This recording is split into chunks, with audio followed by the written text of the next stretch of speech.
Aki Tomoya was cycling to deliver his last newspaper of the day when suddenly he saw a white beret flying in the wind.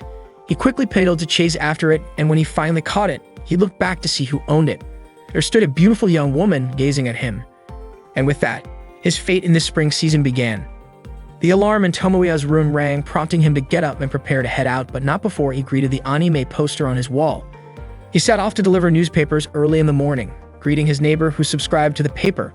His neighbor asked if Tomoya was now a paperboy and what had happened to his previous job. Tomoya replied that he was still working at the rental store and the restaurant, he just wanted to add a morning job as well.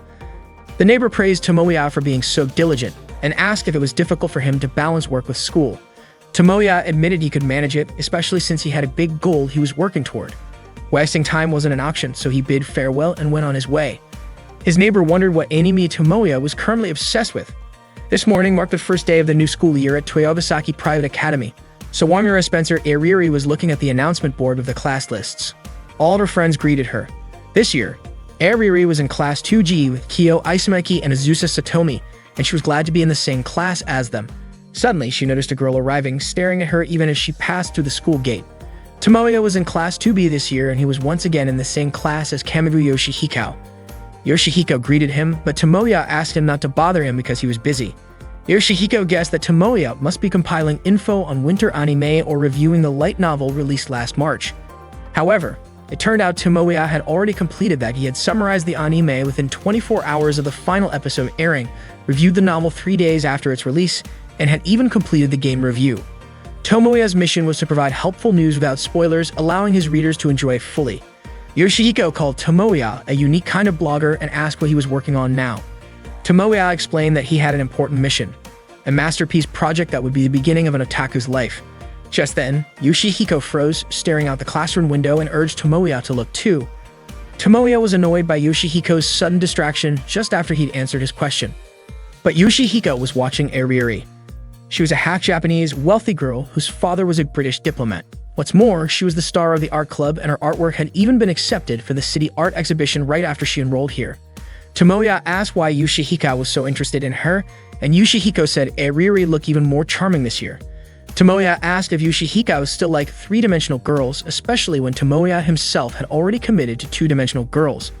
But Yoshihiko pointed out that Ariri was every bit a moe heroine with her pale skin, blonde twin tails, and knee socks, the ideal dream girl from any two-dimensional game. Tomoya replied that three-dimensional girls were just too much trouble. Yoshihiko suggested they go to the opening ceremony together, but Tomoya told him to go ahead. He'd catch up later. Ariri went to her locker and opened it to get her comic, only to hear Tomoya call her careless, saying she usually did miss limited editions. Tomoya informed her that online stores had long since stopped taking orders and that he had pre-ordered from every store that offered exclusive products. Ariri reminded Tomoya not to talk to her at school. Tomoya responded by asking if that was any way to treat the guy who had carried 5 boxes, each weighing 1.8 kilograms, around Akihabara on release day for her. Ariri replied that she'd already given him a bonus poster and said it should be Tomoya thanking her. Then she asked why he was in Class G when he was actually a Class B student. Tomoya was surprised she knew his class placement, considering it had just been announced today. Embarrassed, Ariri said she'd leave if Tomoya didn't have any other business with her. Tomoya called out to her, saying he wanted to talk about something important. However, the opening ceremony was about to start, so Ariri reminded him of that. Tomoya insisted it would be better to say it now, practically begging her to listen. He started telling her about his project plan. Curious, Ariri asked why someone like Tomoya would have such a ridiculous and painful idea. Tomoya was thrilled. She asked and explained that a week ago, he'd experienced a life-changing moment. He described feeling something in his hands that he could only call destiny or maybe even a miracle. He said it felt like a scene from a shoujo manga, a romantic anime, a moe light novel, or the prologue of a dating sim. However, Ariri replied that she had seen that kind of thing a million times and was already tired of it. Tomoya explained that this formula for success worked well and was popular, so he wanted to pour his feelings into it. Ariri asked if Tomoya wanted to make a game that told the story of his encounter with this girl. Tomoya said that when he saw the girl, he could already envision the text and music, almost like it was playing in his head. That was when he realized the only way to tell the story was through a game. Ariri questioned why Tomoya hadn't just chased after the girl and confessed his love. Tomoya countered by asking why he bothered confessing to a three-dimensional girl. Frustrated, Ariri asked if he really wanted to drag her into his little fantasy world. Tomoya pointed out that Ariri was the best illustrator he knew. By day, she was the pride of Toyogasaki Academy's art club, but by night, her secret otaku identity was as the popular 18-plus doujinshi artist known as Egoistic Lily or Kashiwaji Eri. Annoyed, Ariri reminded Tomoya not to use that name at school. Tomoya asked if she considered working on the project, but Ariri declined. Then Tomoya reminded her of the promise they made in grade school.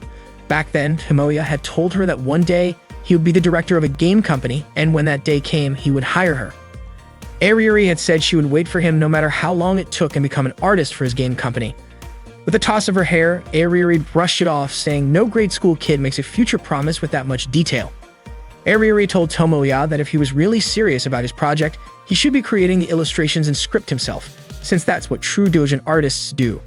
Tomoya said there's no way he could do that, as he'd never be able to capture the girl's beauty, not in a million years. Intrigued, Ariri asked just how beautiful this girl really was, but Tomoya replied that the scene was still etched into his memory. He described her in a white dress and beret, standing on a hill, surrounded by cherry blossom petals blowing in the wind. Ariri pointed out that Tomoya's words didn't give any details about her face. She was sure he couldn't even remember what the girl looked like. Tomoya replied that his feelings weren't about capturing some perfect image. He said he didn't want to lessen her beauty with his attempts. He needed Ariri's illustration skills for that. Frustrated, Ariri tore up Tomoya's project proposal, saying that his thinking was shallow. Tomoya was stunned that a doujinshi artist would say something like that. Ariri argued that if this was supposed to be his grand project and he'd forgotten such a key element, then it was obvious he wasn't serious about it. She called him a fake producer, just looking to take advantage and enjoy the results without real dedication. Tomoya insisted he wasn't half-hearted, he was passionate, filled with ideas, and driven to bring this project to life.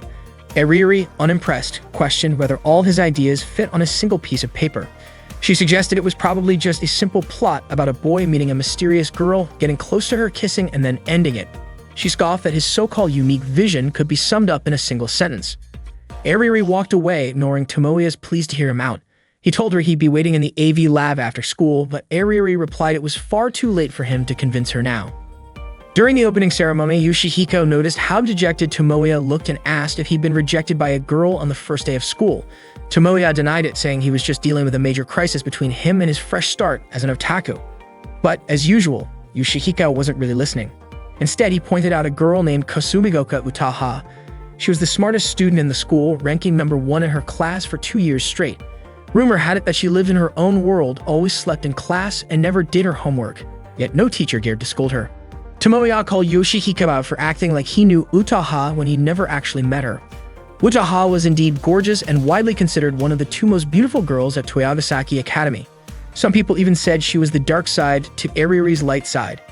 Tomoya warned Yoshihiko that comparing Ariri and Utaha like that could come back to bite him. Still, Yoshihiko pressed on, saying Utaha had long black hair, a great figure, and wore black stockings. She was practically the perfect moe heroine to rival Ariri. But Tomoya insisted Yoshihiko stop judging them purely based on their appearances. Yoshihiko conceded it was odd that neither girl was ever seen hanging out with guys despite all the admiration they got. He figured they either knew how to hide it well, or maybe they actually dislike men. Tomoya told Yoshihiko not to ask him about it, but Yoshihiko laughed it off, saying he should have known better than to discuss it with Tomoya, the guy who only liked two-dimensional girls. After school, Tomoya met with Utaha, bringing her lunch since he knew she probably hadn't eaten yet. He asked if he could sit beside her, but Utaha just stayed silent and nudged him with her foot as a sign to open her lunchbox. She started eating with enthusiasm and then began asking questions, though her voice was barely audible. Tomoya handed her a drink. When she finished eating, Utaha said it must be because he wanted a favor that Tomoya was willing to show up in front of the woman he long discarded. Tomoya asked her not to say things that could give people the wrong idea and asked for her thoughts on his project plan. He admitted he'd never written a script before and would really appreciate her feedback. He then asked for an even bigger favor, saying he'd be thrilled if Utaha would join the whole project. Utaha's reaction, however, took him by surprise.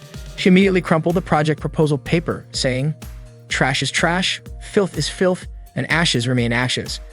Tomoya was shocked, especially since he'd written the proposal with all his heart. Utaha told him that his misguided passion, his blatant naivety, and even his perseverance didn't match up to the appeal of his own name. She wasn't willing to give feedback on something she found unworthy. Tomoya asked if his project was really that terrible. Utaha gave a score of 0, saying parts of it were muddled, predictable from the story and source material alone. The worst part, she added, was that the content wasn't even on par with a pirated copy. She told him that what she'd read so far had left her completely disappointed. Tomoya couldn't believe Utaha thought so poorly of his project. She also said she was too busy to indulge in Tomoya's fleeting desire to start a game production studio. Tomoya insisted it wasn't just a whim. He'd always wanted to make games. He wanted to match, even in some small way, the game creators he admired. He reminded her that Utaha had once suggested that he might or might not have what it took to be a game creator. Utaha didn't remember ever saying that and accused him of trying to change the subject with some underhanded flattery. Tomoya was frustrated with her, especially knowing Utaha was the top student at Toyabasaki Academy and actually the famous high school novelist Kasumi Utako, the author of Koizuru Metronome, which had sold over 500,000 copies. Utaha said that since Tomoya knew who she really was, he should know she was very busy. Tomoya mentioned he knew she recently started a new series and congratulated her on it. She thanked him and started to walk away. Tomoya kept pleading, asking Utaha to meet him in the AV lab after school. Utaha, however, couldn't help but regret that he was only asking for her help now. Tomoya continued working on his project proposal, then headed out to meet Ariuri and Utaha. Suddenly, Kato Megumi called out to him, saying that Ms. Asumi asked him to come to the teacher's room to help carry teaching materials to the AV lab. However, Tomoya replied that he couldn't go right now because he had something important to do and that he would take care of it early tomorrow. Megumi then thanked him for retrieving her white Barrett that had fallen during spring break. Tomoya didn't remember this immediately, since it had been a few days, but then he realized who she was. Meanwhile, Ariuri was waiting in the AV lab. Hearing a noise inside the room, she said that she came not because she agreed with Tomoya's request, but simply because she'd lose sleep if she didn't settle things. Utaha responded by praising her sense of duty, surprising Ariuri, who didn't realize Utaha was there. Shocked, Ariuri yelled, ran up to her, and asked why she was here. Utaha shot back with the same question, asking why Ariuri was there. Ariuri guessed that Tomoya must have asked Utaha to come as well. Utaha admitted that she felt something was off when Tomoya mentioned wanting to make a game, but she hadn't expected him to ask Ariuri to do the character designs. Not wanting to be outdone, Ariuri shot back that Tomoya had asked a gloomy girl like Utaha to write the script. Utaha smirked, sarcastically wondering if it was wise to trust the illustrations to a delinquent who acted like a perfect young lady on the outside but was rotten on the inside. This infuriated Ariuri, who insisted she wasn't a delinquent, while Utaha admitted she might be gloomy, but at least she was more honest with herself than Ariuri. Ariuri warned Utaha to stay away from Tomoya, accusing her of just latching onto him because he reached out. Utaha countered, saying Ariuri had no right to talk since she was doing the same thing. Angered, Ariuri stated that she'd actually come to stop Tomoya because she didn't believe his crazy project would succeed. Utaha casually remarked that if Ariuri felt that way, maybe she shouldn't have come in the first place. Deciding to leave, Ariuri asked if Utaha was planning to stay and entertain Tomoya's wild fantasies. Tomoya interrupted, saying it wasn't Ariuri's concern. Realizing Megumi was the girl he met in the spring, Tomoya went back to her to confirm. Megumi clarified that they were in the same class. Tomoya, still confused, asked if her name was Kanu Megumi, but she corrected him, saying her full name was Kato Megumi. One day in the spring, Tomoya met his destiny. He had long remembered his dream, which was to create a dating sim game that could make people laugh, feel touched, and create a main heroine who could make people's hearts ache. At first, the response from those close to him was cold, but he didn't give up on expressing his dream, and eventually his friends came back to him one by one. He also had a dramatic encounter with that girl, and he started taking the first steps toward realizing his big dream. Ariuri slapped him to snap Tomoya out of his self-deception in the middle of a recap of episode 1. Utaha just watched their debate while working on the project. Tomoya invited Megumi to meet him at a cafe. He told her that he hadn't realized how sweet she was before. Megumi thanked him and said that what Tomoya hadn't realized wasn't her sweetness, but that he had actually never noticed her presence. It turned out that Megumi had been in the same class with him since the first year of high school. She had always been the girl who was close by. The waiter came over to their table and Megumi began to order food. Tomoya observed how sweet Megumi was with a classic charm. She wasn't too tall or too short, her skin was smooth, and her figure was slender with curves in all the right places.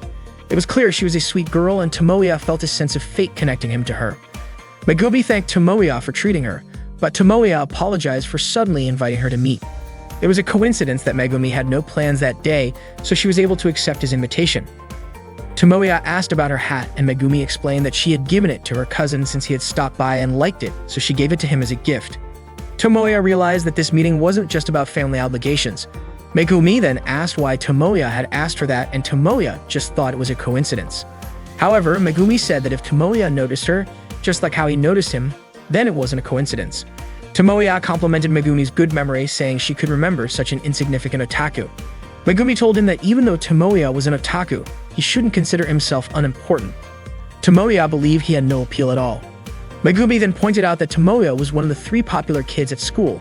He was known for donating light novels to the library, organizing anime screenings during the school festival, and no one at school didn't know Aki Tomoya.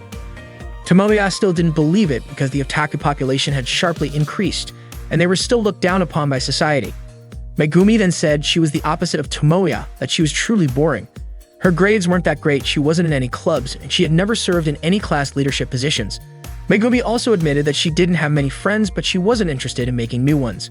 That's why she wasn't surprised that Tomoya didn't remember her. Tomoya said that was wrong. Megumi wasn't boring, and he asked her not to think of herself that way. He also told her to stop feeling discouraged because of misunderstandings. Tomoya could guarantee that Megumi wasn't boring, it was just that her character was more neutral, not very flashy. In other words, Megumi wasn't perfect yet, which was why she didn't stand out. Tomoya said all of this loudly, drawing the attention of the other cafe patrons. Megumi asked to interrupt his words, asking if that wasn't worse than boring. Tomoya asked her not to underestimate the boring character type because not many characters develop in a way that stays true to themselves. For example, a character with twin braids, glasses, and freckles. If Megumi combined those boring traits, she would become more charming and grab people's attention because that character would be very clear.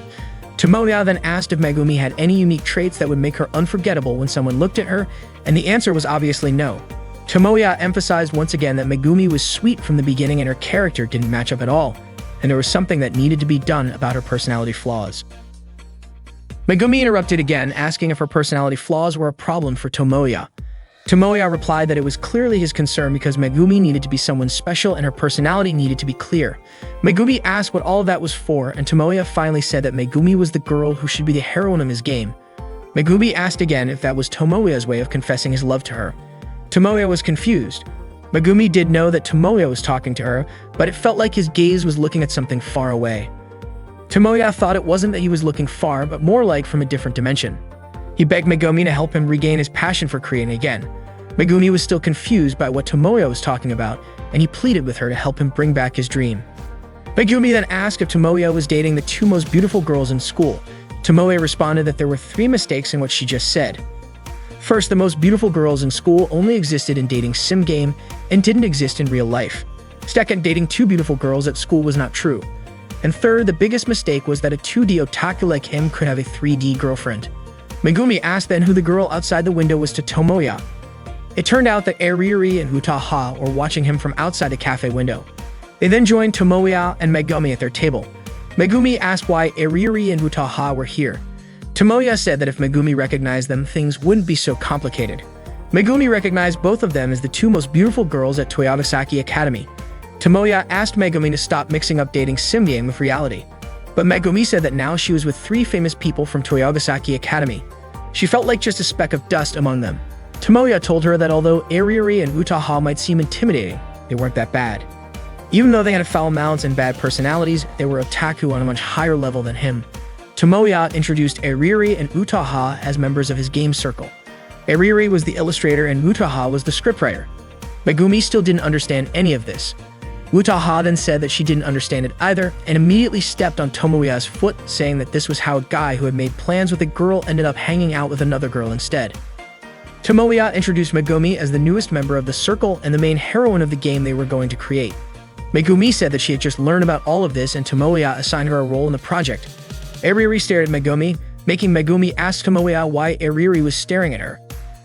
Tomoya told her not to worry about it because that's just how Eriri looked at people. Eriri then realized that the girl Tomoya had been talking about all this time was Megumi. She didn't even care if Megumi was his girlfriend, a fellow otaku, or just a friend looking for some benefits. Megumi was shocked by Eriri's sharp attitude. Tomoya explained that this was Eriri's true nature, and she was just pretending to be innocent at school. Eriri kicked Tomoya and told him not to talk like he knew her so well. Tomoya asked her not to start a fight with someone she had known for years. They continued arguing, which made Utaha tell Eriri to stop embarrassing herself, but Eriri ignored her. Utaha reminded them that it could become a problem if a Toyogasaki student was seen here and referred to Eriri as mispretending to be innocent. Eriri, annoyed, turned and kicked Utaha's leg, causing their fight to attract the attention of the cafe's other customers. Tomoya tried to calm them down, but once again, Aririri and Utaha criticized the project. Aririri said the project didn't yet convey what feelings the players were supposed to express. Utaha even suspected that Tomoya still couldn't picture what he actually wanted to create. Tomoya responded saying that Aririri and Utaha were speaking as though they were the creators. They both simultaneously declared that they were creators. Tomoya was sure they both actually got along well. Aririri said that if things kept going like this, Tomoya's dream of making the game would just stay a dream. Utaha then gave Tomoya an ultimatum. He could either start writing again or give up. Aririri suggested that Tomoya should just give up, and Utaha saw that Tomoya was almost heartbroken over the gap between his dreams and reality. According to Aririri, the concept of a fated meeting wasn't as sweet as a light novel. Utaha didn't argue with her. She said if meetings were based on fate or coincidence, the world would just be full of childhood friends ending up together. Aririri asked if there was something wrong with that, saying she didn't mean it that way. Tomoya said he had already made his decision. Aririri and Utaha asked together who Tomoya had chosen. Tomoya replied that he chose not to give up.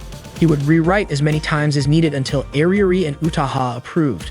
They thought Tomoya was going to choose one of them, but it turned out he was talking about the project. Tomoya was confident he would create the greatest dating sim game that would touch everyone's hearts. He would also turn Megumi into the main heroine who would make everyone's heart flutter. But when they looked around, Megumi was no longer sitting in her seat. They started searching for her and found out that Megumi had stood up to get a drink. None of them had noticed that she had left. The next day, Tomoya invited Megumi to meet up. Megumi came to Tomoya. Thankfully, the weather was nice today. She mentioned that the weather forecast had been doubtful, so she'd been worried earlier. She asked if Tomoya's house was nearby, saying that she occasionally passed by this street. Tomoya asked if Megumi remembered this place. Megumi said the locals called it Detective Hill because there was a detective agency nearby. However, that wasn't what Tomoya meant, so he asked why she thought he chose this place to meet. Megumi assumed it was because the place was close to his house, but Tomoya said that wasn't the reason. Megumi asked if it was because it was far away, which made Tomoya annoyed, and he explained that this was the first place they met. Megumi then said the place they met was during the entrance ceremony a year ago. Tomoya asked if she understood the purpose of today, and Megumi said that Tomoya probably wanted to talk about something, which is why he invited her to his house. Tomoya explained that this was the problem. What kind of girl would go to the house of a guy she just met? He also told Megumi not to dress like a normal person because no one had ever come to his house looking that normal. Megumi also sensed something was off. She suddenly realized that Tomoya would never invite a real-world girl to his house. Tomoya then asked why she still came if she knew he was strange and why she came so easily if he was an otaku. Megumi didn't expect to be lectured like this by the guy who had invited her. Tomoya said that up until now, Megumi had been living an aimless life, and today he was going to teach her how to live in the real world. Megumi started to suspect that maybe Tomoya's room had been designed so no one could hear her screams for help. Tomoya told Megumi to prepare herself because he was going to fill her head with moe content. They entered Tomoya's house and Megumi was amazed by the sight of his room, which truly reflected the life of an otaku. Tomoya blamed Megumi for acting so casually and said that she should have immediately commented on how hot it was and opened the window or pretended to sit on the bed and act awkwardly. She should have acted like that. Megumi asked why Tomoya expected her to ruin the mood by being tense like that. Tomoya was confident he could get the right reaction from Megumi soon. Today was a training session to enhance Megumi's 2D heroine sensitivity. Tomoya then offered Megumi all the dating sim game visual novels he had, telling her they were all famous ones that could make her laugh, cry, or even faint. Megumi chose the shortest one. Tomoya selected a dating sim game titled Dear Memories, a legendary game that had sold over 300,000 copies and was adapted into an anime. The game began, and Megumi chose the option to give the character a gift instead of inviting them home or suggesting a night view. Tomoya said that her choice was wrong, but Megumi argued that giving a gift was a natural choice to make their date memorable. Tomoya considered Megumi to be insensitive. He told her that the point of the game wasn't about giving a keepsake, but about creating memories together. Megumi said that what mattered most was the memory they shared, not the gift itself. Tomoya agreed, mentioning that giving a gift could lead to awkwardness after a breakup. He then told Megumi to take a break while he explained something. He began teaching her about the heroine of a dating sim game, something Megumi didn't know much about. He explained that heroines in dating sim game were representations, not robots that always give the same answers when a player clicks on certain points. They were warm-blooded humans, more captivating than real girls. That's how Megumi should be. Megumi responded, saying that this meant the heroines could change or even break up with the player. Tomoya couldn't even imagine a 2D girl breaking up with him. He couldn't live without her. They finished the game and Tomoya was crying after hearing a particular scene. He asked Megumi if she didn't think that scene was incredibly sad. Megumi said that she should have been moved. Tomoya believed that Megumi finally understood that the dialogue and the inserted songs were truly amazing. But this wasn't the real climax yet. After this, something even more amazing would happen, so she should get ready to be in awe, because to save the main character, the female character was willing to make a sacrifice. Megumi said it was very interesting and that maybe she could enjoy playing it peacefully if no one had spoiled the plot for her. She would have definitely cried. The game ended and Megumi didn't expect the plot to end so unexpectedly. Tomoya was also surprised because Megumi turned out to be someone who enjoyed going on adventures. Tomoya asked her what she thought after finishing the game. Megumi felt mixed emotions but found it enjoyable in the end. The graphics were sweet, the voice actors were dramatic, the music was good, and the story was interesting. She also learned about dating sim game and anime like this, but that didn't mean she didn't know anything. Tomoya was happy. There was no doubt that Megumi was the right girl for him. Tomoya said that this was the kind of heroine he wanted to instill in Megumi. Megumi responded, asking if that meant she was suddenly going to die like in the game. Tomoya asked her not to compare the game to the type of scumbags who kill off heroines just for an emotional response. But it seemed like Megumi didn't quite understand. Tomoya explained using a metaphor, no great weapon is made carelessly and critiques shouldn't make someone lose their way. Instead, they should look at the bigger picture with clear eyes. He also suggested considering the most captivating interpretation for the players. Suddenly, Tomoya remembered the criticisms from Eriri and Utaha. He realized that he himself was the one who didn't understand. Tomoya thanked Megumi because, thanks to her, he had learned the most important lesson of all. After that, Megumi said her goodbyes to head home. But Tomoya told her that there was a sequel to the game. And this was the beginning of the story, the birth and rise of it. He wouldn't spoil the plot and quickly set up the game again. However, Megumi said it was probably already midnight and the game wouldn't be finished by then. Tomoya replied that his parents were out of town for a picnic, and since it was Saturday and the next day was a school holiday, he insisted Megumi stay over. He begged her to stay and help him become a true man. Megumi was, of course, shocked. She said she called her parents to let them know she'd be home late. Tomoya asked if Megumi was sure because in this situation, he wouldn't dare take responsibility if anything happened. Megumi replied, asking if they were going to stay up all night playing the game. Tomoya called Megumi, telling her that Eriri and Utaha hadn't agreed to his project yet. He realized that becoming a creator was much harder than he thought. Megumi asked when the next deadline was, and Tomoya said it was the end of Golden Week. That would be his last chance. The long holiday started today, but even so, time was of the essence. Tomoya needed to focus on the game from this point onward. Megumi mentioned that there would be a proficiency test in the first week, but Tomoya asked her to forget about it for now. They needed to discuss the project.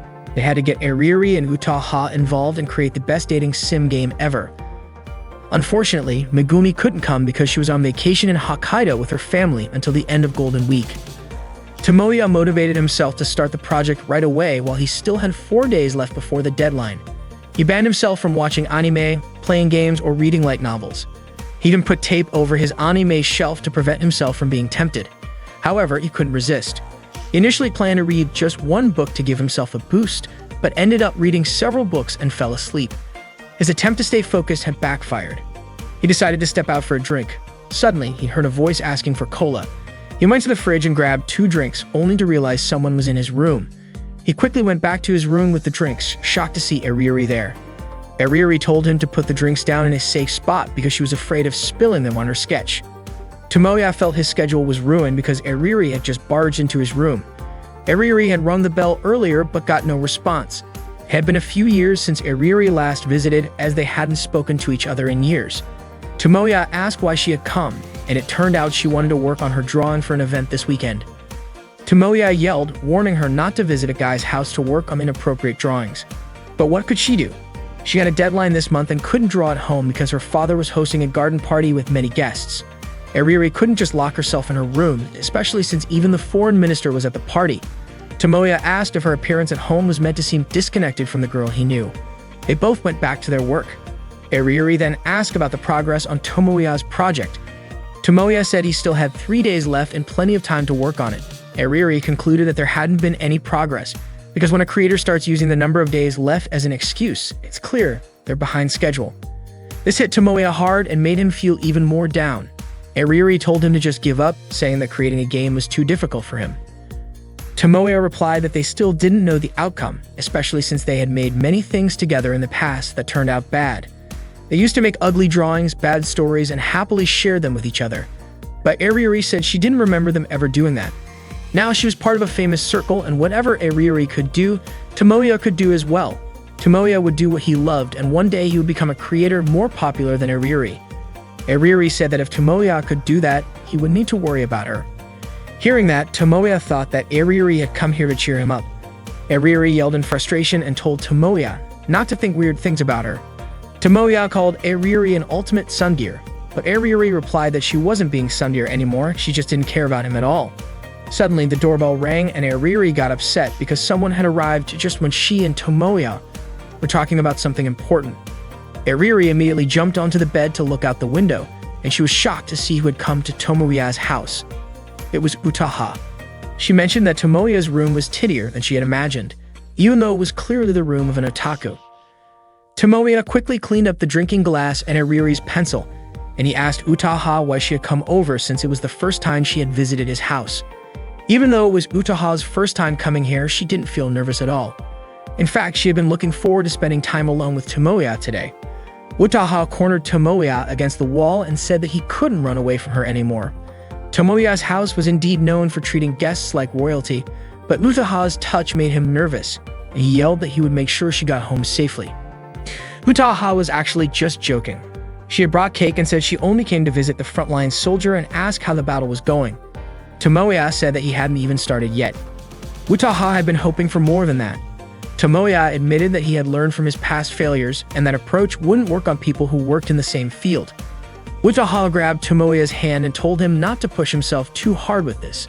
If he gave up now, his old life as a livestock pig would be waiting for him, and she was sure that kind of life would be tough for Tomoya.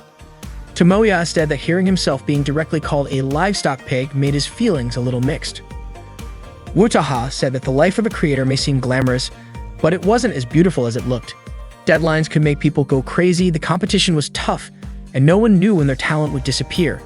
Tomoya didn't want to hear excuses from a newcomer whose name was just rising. Utaha also mentioned that the worst part was dealing with the haters. When getting good reviews, they'd mock it as a marketing tactic. If the book sales were bad, they'd laugh about it, and when offering reasons, they'd refuse to take any responsibility. Utaha got emotional just thinking about the haters. If she could, she'd want to gather them all up and deal with them all at once. Tomoya tried to calm Utaha down. She said that's why Tomoya should keep subscribing to her books as usual. Tomoya remembered Utaha's words that she still couldn't imagine the game he was going to create. Those words really touched his heart and made him realize that he still didn't know much. That's when he figured out what he wanted to make and whether he could find a solution to get Utaha to agree to it. Tomoya begged Utaha to give him some time because he would work hard to make a project proposal that she would approve of. Utaha couldn't stop him because he was so determined, so she told him to do whatever he wanted. However, as a trade-off, she wouldn't extend the deadline. She would wait for him until the end of the vacation. Tomoya promised to keep fighting to create the project until Utaha would beg him to join in. One last piece of advice from Utaha was that if Tomoya was serious about creating a circle and making a game together, he should include all the members in it. Otherwise, the quality of the product wouldn't be good no matter how hard he tried, and Tomoya wouldn't be able to stay motivated. So for now, all the members should do their best. Utaha also mentioned that Tomoya should have hidden Iriri's bike. Tomoya just realized that Iriri's bike was in his yard. Iriri came out from the closet and yelled in frustration, calling Utaha's name. Tomoya told her that if she wanted to curse him, she shouldn't hide it. Iriri responded saying there was no way she could come out while Utaha was in the room. However, Utaha seemed to know everything, even without Iriri appearing. Iriri immediately decided to go home. Tomoya called Megumi and asked how she was feeling, if she was happy. Megumi asked about the deadline for the project, but Tomoya told her not to worry about it and just enjoy her vacation. He was confident he could handle it. Before ending the call, Megumi asked what exactly made Tomoya interested in her, whether it was the times they spent together or something about her that he liked or didn't like. Tomoya responded by asking if Megumi was seriously ill and didn't want to continue living. Megumi's question wasn't as serious as Tomoya thought. He started thinking about all the moments with Megumi, which actually felt enjoyable, and he realized there was one thing he might want to change. He hoped Megumi could grow more. Megumi then asked if Tomoya wanted her to become a harsher person.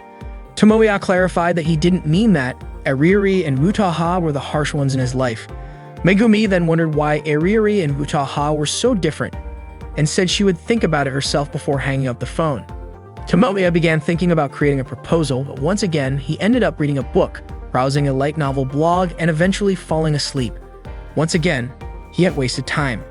That night, he realized an entire day had passed without him accomplishing anything. He quickly started packing up all his anime books, tapes, and games from his shelf. He still had 2 days left, but it felt like today had been wasted as well. His mind started to feel like it had hit a dead end. He felt like he had no talent at all. He then went to the place where he had met Megumi, only to find that it was just an ordinary hill. He had come here hoping for some inspiration or an idea to come to him, but even now, he couldn't see anything. No cherry blossoms in the air, no heroine in a one-piece dress standing at the top of the hill. Tomoya started wondering if maybe his dream was coming to an end. His dream had started here, but could it really end here? Suddenly, Megumi threw her hat in front of Tomoya, and cherry blossoms started blowing through the air. She said it had been a long time since they last met. Tomoya called out Megumi's name, and Megumi remarked that it was unlike him to recognize her. Megumi walked toward him and picked up her hat. Tomoya asked what she was actually doing. Megumi put the hat on and called Tomoya by his real name. She then asked if the kind of meeting Tomoya was hoping for was something like this, whether in an anime, a game, or a light novel. She also asked if this was how the girl Tomoya's dreams would talk, behave, and fall in love. She questioned whether she passed the test, asking if she could be the heroine of the story Tomoya was trying to create and if she could help him. Tomoya felt nervous and asked if Megumi wasn't supposed to be in Hokkaido right now. She replied that she had come back early, actually 3 days ago. She didn't expect the deadline to fall on the last day of the long holiday, so she decided not to go. Tomoya was surprised that Megumi would miss her family vacation for something so trivial. Megumi explained that if she didn't help him, Tomoya would keep nagging her. Tomoya felt bad and suggested that Megumi could have stopped by after her trip. But Megumi thought she wouldn't be of much use at a meeting. She had returned because she wanted to join the circle's activities to stay motivated. It wasn't just her. Ariuri and Utaha had been a big help too. Ariuri had even redesigned a dress, making it as close to Tomoya's taste as possible, with a more mini, shy, and 2D concept. It turned out that it wasn't just Tomoya's taste, but the dream of every moe otaku. The way she spoke and acted was directly taken from Ugaha's script. Acting really needed to be precise. Tomoya praised Megumi for being able to withstand the training, even though Utaha had once written scripts for the drama club and had expelled 3 club members. But according to Megumi, she still found it fun to be trained by Utaha. Maybe she could even get along with Ariuri and Utaha, as well as the rest of the circle. Tomoya didn't expect Megumi to be willing to do this, and he also believed in her dream, which might not be real or might just be a coincidence. Honestly, Megumi didn't fully understand what Tomoya wanted to do, but she believed he was truly serious about pursuing his dream. Megumi encouraged Tomoya to make her the happy heroine who would make everyone envious. Tomoya promised to make Megumi a heroine who would make everyone's heart race. Megumi blushed when Tomoya said that. Tomoya then said they should also make sure to get Ariuri and Utaha involved to create the greatest dating sim game. Tomoya took Megumi's hand and led her with him. The meeting had to be held right away since the deadline was the next day. Megumi asked if the project hadn't made any progress yet, but Tomoya told her she was free to suggest ideas, like whispering them to him in moe style like before. Megumi mentioned that she had school tomorrow, but Tomoya reassured her, saying that he'd let her leave at 7 a.m. Megumi then bargained, saying she could leave at 6 a.m. and Tomoya agreed. It turned out that Ariuri and Utaha had been watching them the whole time. Utaha remarked that it seemed like she and Ariuri had gotten dragged into this issue. Ariuri said that her project proposal wasn't finished yet and she wasn't sure if it would be done by tomorrow. Utaha joked that it seemed like the sudden main heroine had appeared and the battle was over. Ariuri looked upset seeing Tomoya and Megumi walking together, which made Utaha ask if seeing that bothered Ariuri why she was helping Megumi at all. Ariuri said that she didn't care at all and could even say it had nothing to do with her. Utaha warned Ariuri that if she didn't handle her stubbornness soon, she might regret it one day. Ariuri stubbornly replied that she didn't believe she could ever work with someone like Utaha. Utaha responded that she was really looking forward to working with Ariuri. Ariuri remained stubborn, saying she didn't want to work with a writer like Utaha. Suddenly, Megumi turned around and waved at them, but Ariuri just stuck her tongue out at her. Today, Utaha's manager Machida Sonoko called her to let her know there was an interview scheduled for tomorrow.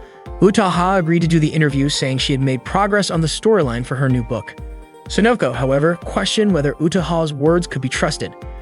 Utaha then asked if she had ever lied to her. Sonoko admitted that while Utaha had never lied about her books, when it came to deadlines, Utaha lied nearly every time. Utaha used this as a reason to withdraw her earlier statement about being available for the interview tomorrow. She said she wouldn't be able to make it. Sonoko pleaded with Utaha, explaining that the exclusive interview about Kasumi Utaku's, Utaha's pen name, latest book would be featured in several pages of the upcoming issue of a magazine, and it had already been announced in the previous issue. However, Utaha remained firm, saying she worked on paper, not in front of others. Sonoko understood, even though she had already made arrangements and thought Utaha would be pleased. Then Sonoko said something that shocked Utaha so much that she accidentally bumped her foot into a chair. Meanwhile, Megumi was riding the train with Tomoya. She mentioned that she had finished reading a light novel called Koisaru Metronome. Tomoya was surprised and asked her what she thought about it. Megumi said that because of the novel, she had been sleeping less, she couldn't relax until she finished reading it. At first, Megumi thought light novels were only for guys, but this one made a woman cry. Tomoya felt proud of her, and Megumi asked if she could keep all the light novels. Tomoya said she could, since he had given them to her for free. He even still had 2 more sets, one for him to read and one for his collection. Megumi was really happy, and Tomoya promised to buy her more when she ran out of books. Although Megumi wasn't used to the life of an otaku, she couldn't believe that Utaha was the one who wrote this book. Tomoya confirmed that it was true. When people think of a high school girl being a light novel author, they usually picture something typical of the genre. But when they see Utaha at school, no one would guess she was a romance novel author. This meant Utaha really kept her character in check, and Tomoya told Megumi that she should learn a lot from Utaha. Megumi, however, said that it was impossible for an ordinary person to be the smartest student and a successful novel author at the same time. Tomoya was confident that it wasn't just God-given talent, but Utaha had also worked hard, sweating blood to get to where she was. He even considered Utaha to be his god. Megumi understood that Tomoya was a huge fan of Utaha. He couldn't wait for her next book, and this time, he hoped there would be an anime adaptation. Megumi was also curious about the plot, wondering if it would have a love story similar to Koisaru Metronome. Tomoya said he would ask Utaha about it, but Megumi doubted Utaha would reveal something so important, since talking about it might be considered unprofessional. Tomoya fell silent upon hearing Megumi's words. Megumi then asked why Tomoya's reaction seemed like it triggered some past trauma. Tomoya assured her that he hadn't been hurt in any way and asked Megumi not to misunderstand. Megumi didn't want to go any further into the topic. Tomoya said that today would be the day he could ask Utaha everything he wanted. Today, Tomoya was about to interview Utaha, but Utaha asked him what all this was about. It turned out that a week ago, Tomoya had received an email from Utaha's assistant editor offering a job. Sonoko explained that since Utaha was shy around strangers, reluctant to work with others, and quick to get emotional, a typical news writer wouldn't be able to interview her. That's why Sonoko thought Utaha might be more willing to do it with someone she knew. Utaha said she just wanted to go home and sleep. Tomoya immediately stopped her, begging her to agree to the interview. Utaha repeated that she was shy, hard to work with, and easily irritated. Tomoya agreed with her and let her start walking away. But then he quickly apologized, admitting that he had mixed politeness with his personal opinions. Tomoya had guessed Utaha wouldn't want to do it, but when he found out it was an opportunity to learn more about Utaha's new book before anyone else, he couldn't turn it down. Sonoko suggested that Utaha just accept it, pointing out that it was just a small request from a writer who had already sold 500,000 copies of her book. Utaha was shocked that Sonoko, as a grown woman, would tarnish the workplace by bringing an amateur into it like that. Eventually, Utaha agreed to do the interview with Tomoya. He began the interview, which would be featured in Undead magazine. Regarding her new book series, Tomoya asked if this new series would be similar to Koisaru Metronome, which was set in Wago City. Utaha confirmed that she had intentionally made it similar. Tomoya then asked if that meant the new book was connected to the previous one in some way, like if it would take place at the same school or feature the same characters. Utaha started to feel sleepy and only answered with one word, possibly. Tomoya reminded her not to fall asleep after just 30 seconds of the interview. Utaha couldn't hold back her sleepiness because she had stayed up late working on the plot for her new series. However, Sonoko pointed out that she was the one worried because Utaha hadn't made any progress despite staying up all night and hadn't even written a single draft.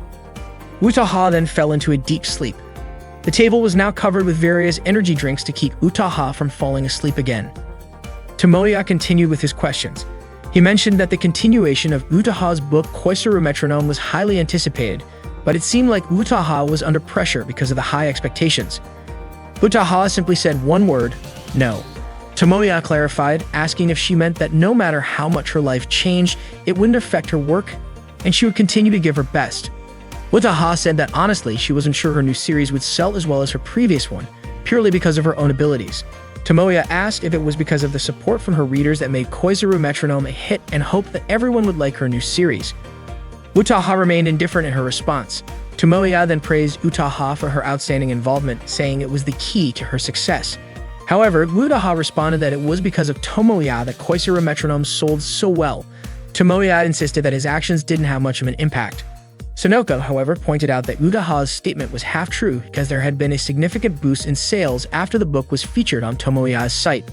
They had originally planned to summarize the book in volumes 2 or 3, and it had never even been posted, let alone reprinted. Honestly, the book wouldn't have appeared at all if it weren't for the hardcore fans of Fantastic Bunko. Tomoya quickly asked them not to reveal such details, adding that the publisher was at fault for not doing their job properly. Utaha agreed, especially since Fushikoa Shoten was indifferent to newcomers. Sonoko confirmed this, saying their sales department was completely unenthusiastic. Tomoya was feeling confused about what he would write for the interview results. He was also getting exhausted from conducting it and suggested speeding things up. Utaha, noticing how long they had been there, remarked that the interview didn't seem to have much substance. Tomoya explained that it was because the interview was difficult to work with. Utaha, on the other hand, blamed Tomoya for trying to understand her unpleasant comments. Tomoya then suggested wrapping up the interview with one clear answer. He asked Utaha to tell the readers what she hoped for in order to finish the next series. Utaha became more serious and said that she had recently brought her best work, Koizuru Metronome, to a happy ending. As a woman, she had no personal connection to it, but she was lucky to have the chance to try something new, thanks to the support of readers who had backed a book written by a complete beginner. To repay her readers, she would do her best in her next project, and even more so, she really hoped for continued support from them. Utaha then asked Tomoya for his opinion on her answer. Tomoya praised her, saying that her gratitude was reflected in her books. He said that was the Utaha he knew. Utaha reminded him to write projects in the plural form for future work, as it meant she got 2 projects to handle. Tomoya was surprised to hear that Utaha would be joining his project. She mentioned that she would be joining Tomoya's circle next week and told him to get ready because she didn't want anyone slacking off. Utaha also expressed some concern about whether Eriri would join. Tomoya thanked her and Utaha added that he should be ready to work with her. Tomoya grabbed Utaha's hand and said that in his life, he would never do anything to ruin her. Sonoko suddenly woke up and called them both to start a meeting to discuss work priorities. Tomoya was startled and asked since when Sonoko had woken up and started paying attention to them, especially since it was already late at night. Sonoko replied that they were used to working late. Tomoya then realized how tough life in publishing could be. Meanwhile, Eriri was standing in front of the AV lab. She said to herself that she had already decided whether she would join or not, but she knew Tomoya couldn't do it alone and thought maybe she could lend him a little help. Suddenly, Utaha spoke up. Eriri was surprised to see Utaha there as well. Tomoya told her she was late, even though they had already started earlier. Eriri shouted, asking how Utaha had arrived before her. Utaha calmly replied that everyone had been told to gather there at 2:30 p.m., and it was Eriri who was late. Utaha then added that she had been personally convinced by Tomoya to come, so she had no choice but to join. Eriri got upset because she hadn't been convinced in the same way, and Tomoya quickly told Utaha not to say things that could cause misunderstandings. Utaha then called Eriri someone who could never be satisfied unless she won, saying she would be a terrible girlfriend and was the type of person who would lose everything because she couldn't control her emotions. Eriri blew up and Tomoya stepped in, taking responsibility for the whole situation. He then started explaining the schedule for the dating sim game project, mentioning that he planned to finish the game by December and have it ready for a winter Comic-Con debut, meaning their legend would begin with the new year. However, both Eriri and Utaha disagreed, saying it was impossible. Eriri objected because she was also involved in other clubs and had commitments with her circle. Utaha also had a problem with the timing as it clashed with her book writing schedule. Utaha stepped forward and began rescheduling, but Eriri didn't agree because she also didn't have enough time to finish her work. She changed it again, but Utaha disagreed with Eriri's suggestion, and the two of them kept arguing on the schedule. Tomoya asked them to stop fighting. He just wanted them to focus on the story and character design. After a bit of back and forth, they finally agreed on what they were working on and could proceed with the project. Tomoya then asked what he could do now. Eriri and Utaha both asked him to buy snacks. Tomoya reminded them that he was the president, producer, and director of the circle. However, Eriri insisted that Tomoya should focus on designing the characters, and Utaha also suggested that he focus on the plot, script, and everything else. In the end, Tomoya gave in and went to buy the snacks. Suddenly, Utaha remembered something important.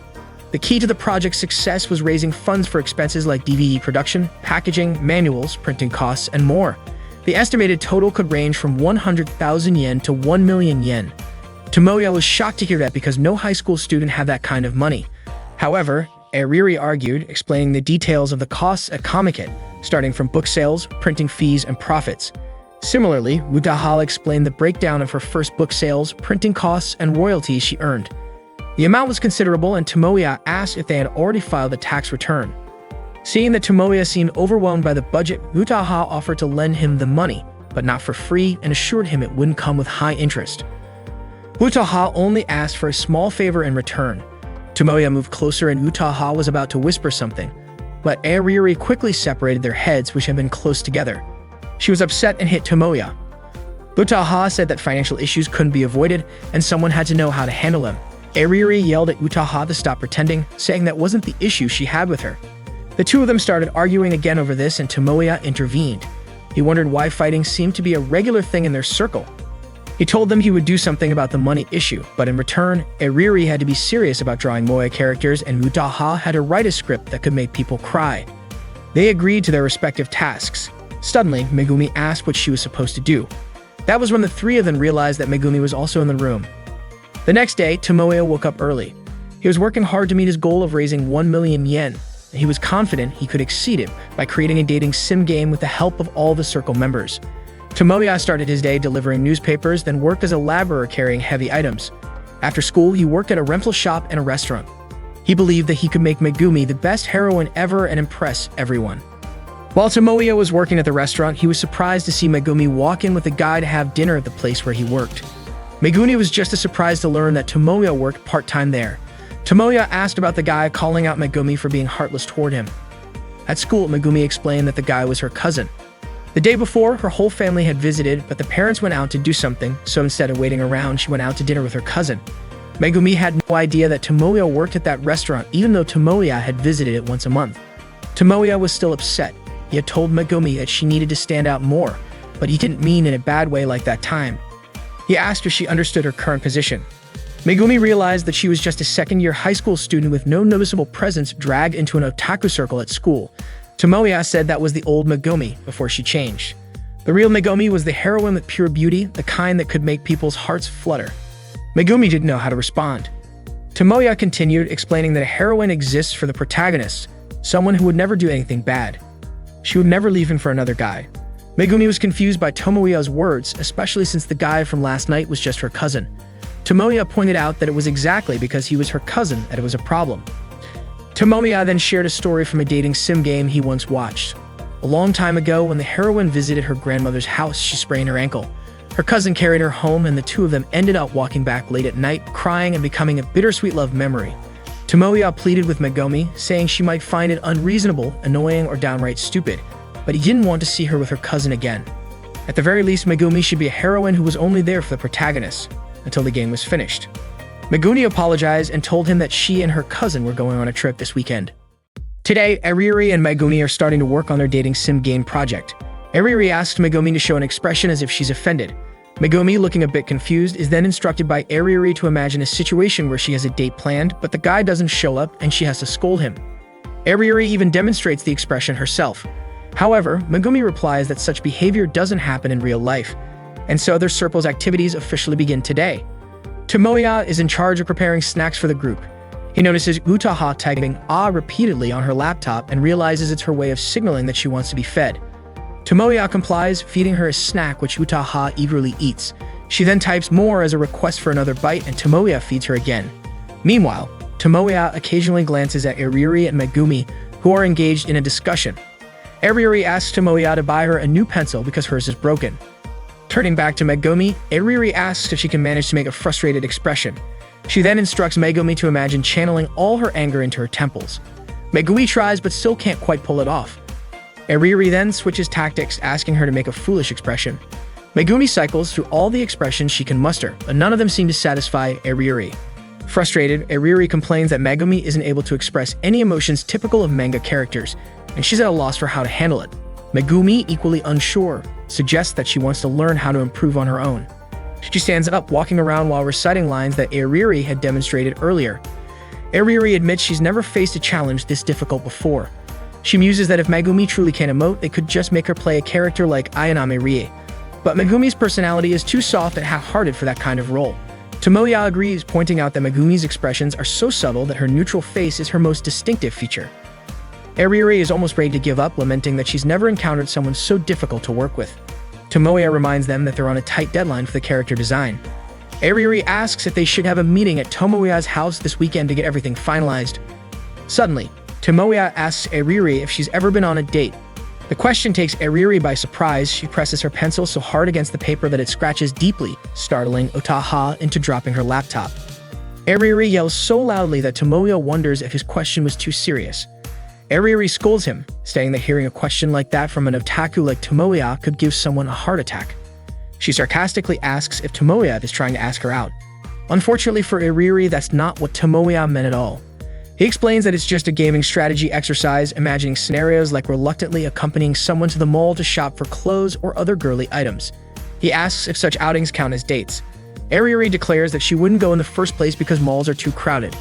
She adds that if she needs clothes, she can just order them online or have a coordinator bring them over. Tomoya tells her to drop her spoiled, ikikomori rich girl attitude and presses her to think about what she'd do in such a situation. Tomoya insists that Ariuri might have useful insights since she's good at hiding her true nature at school.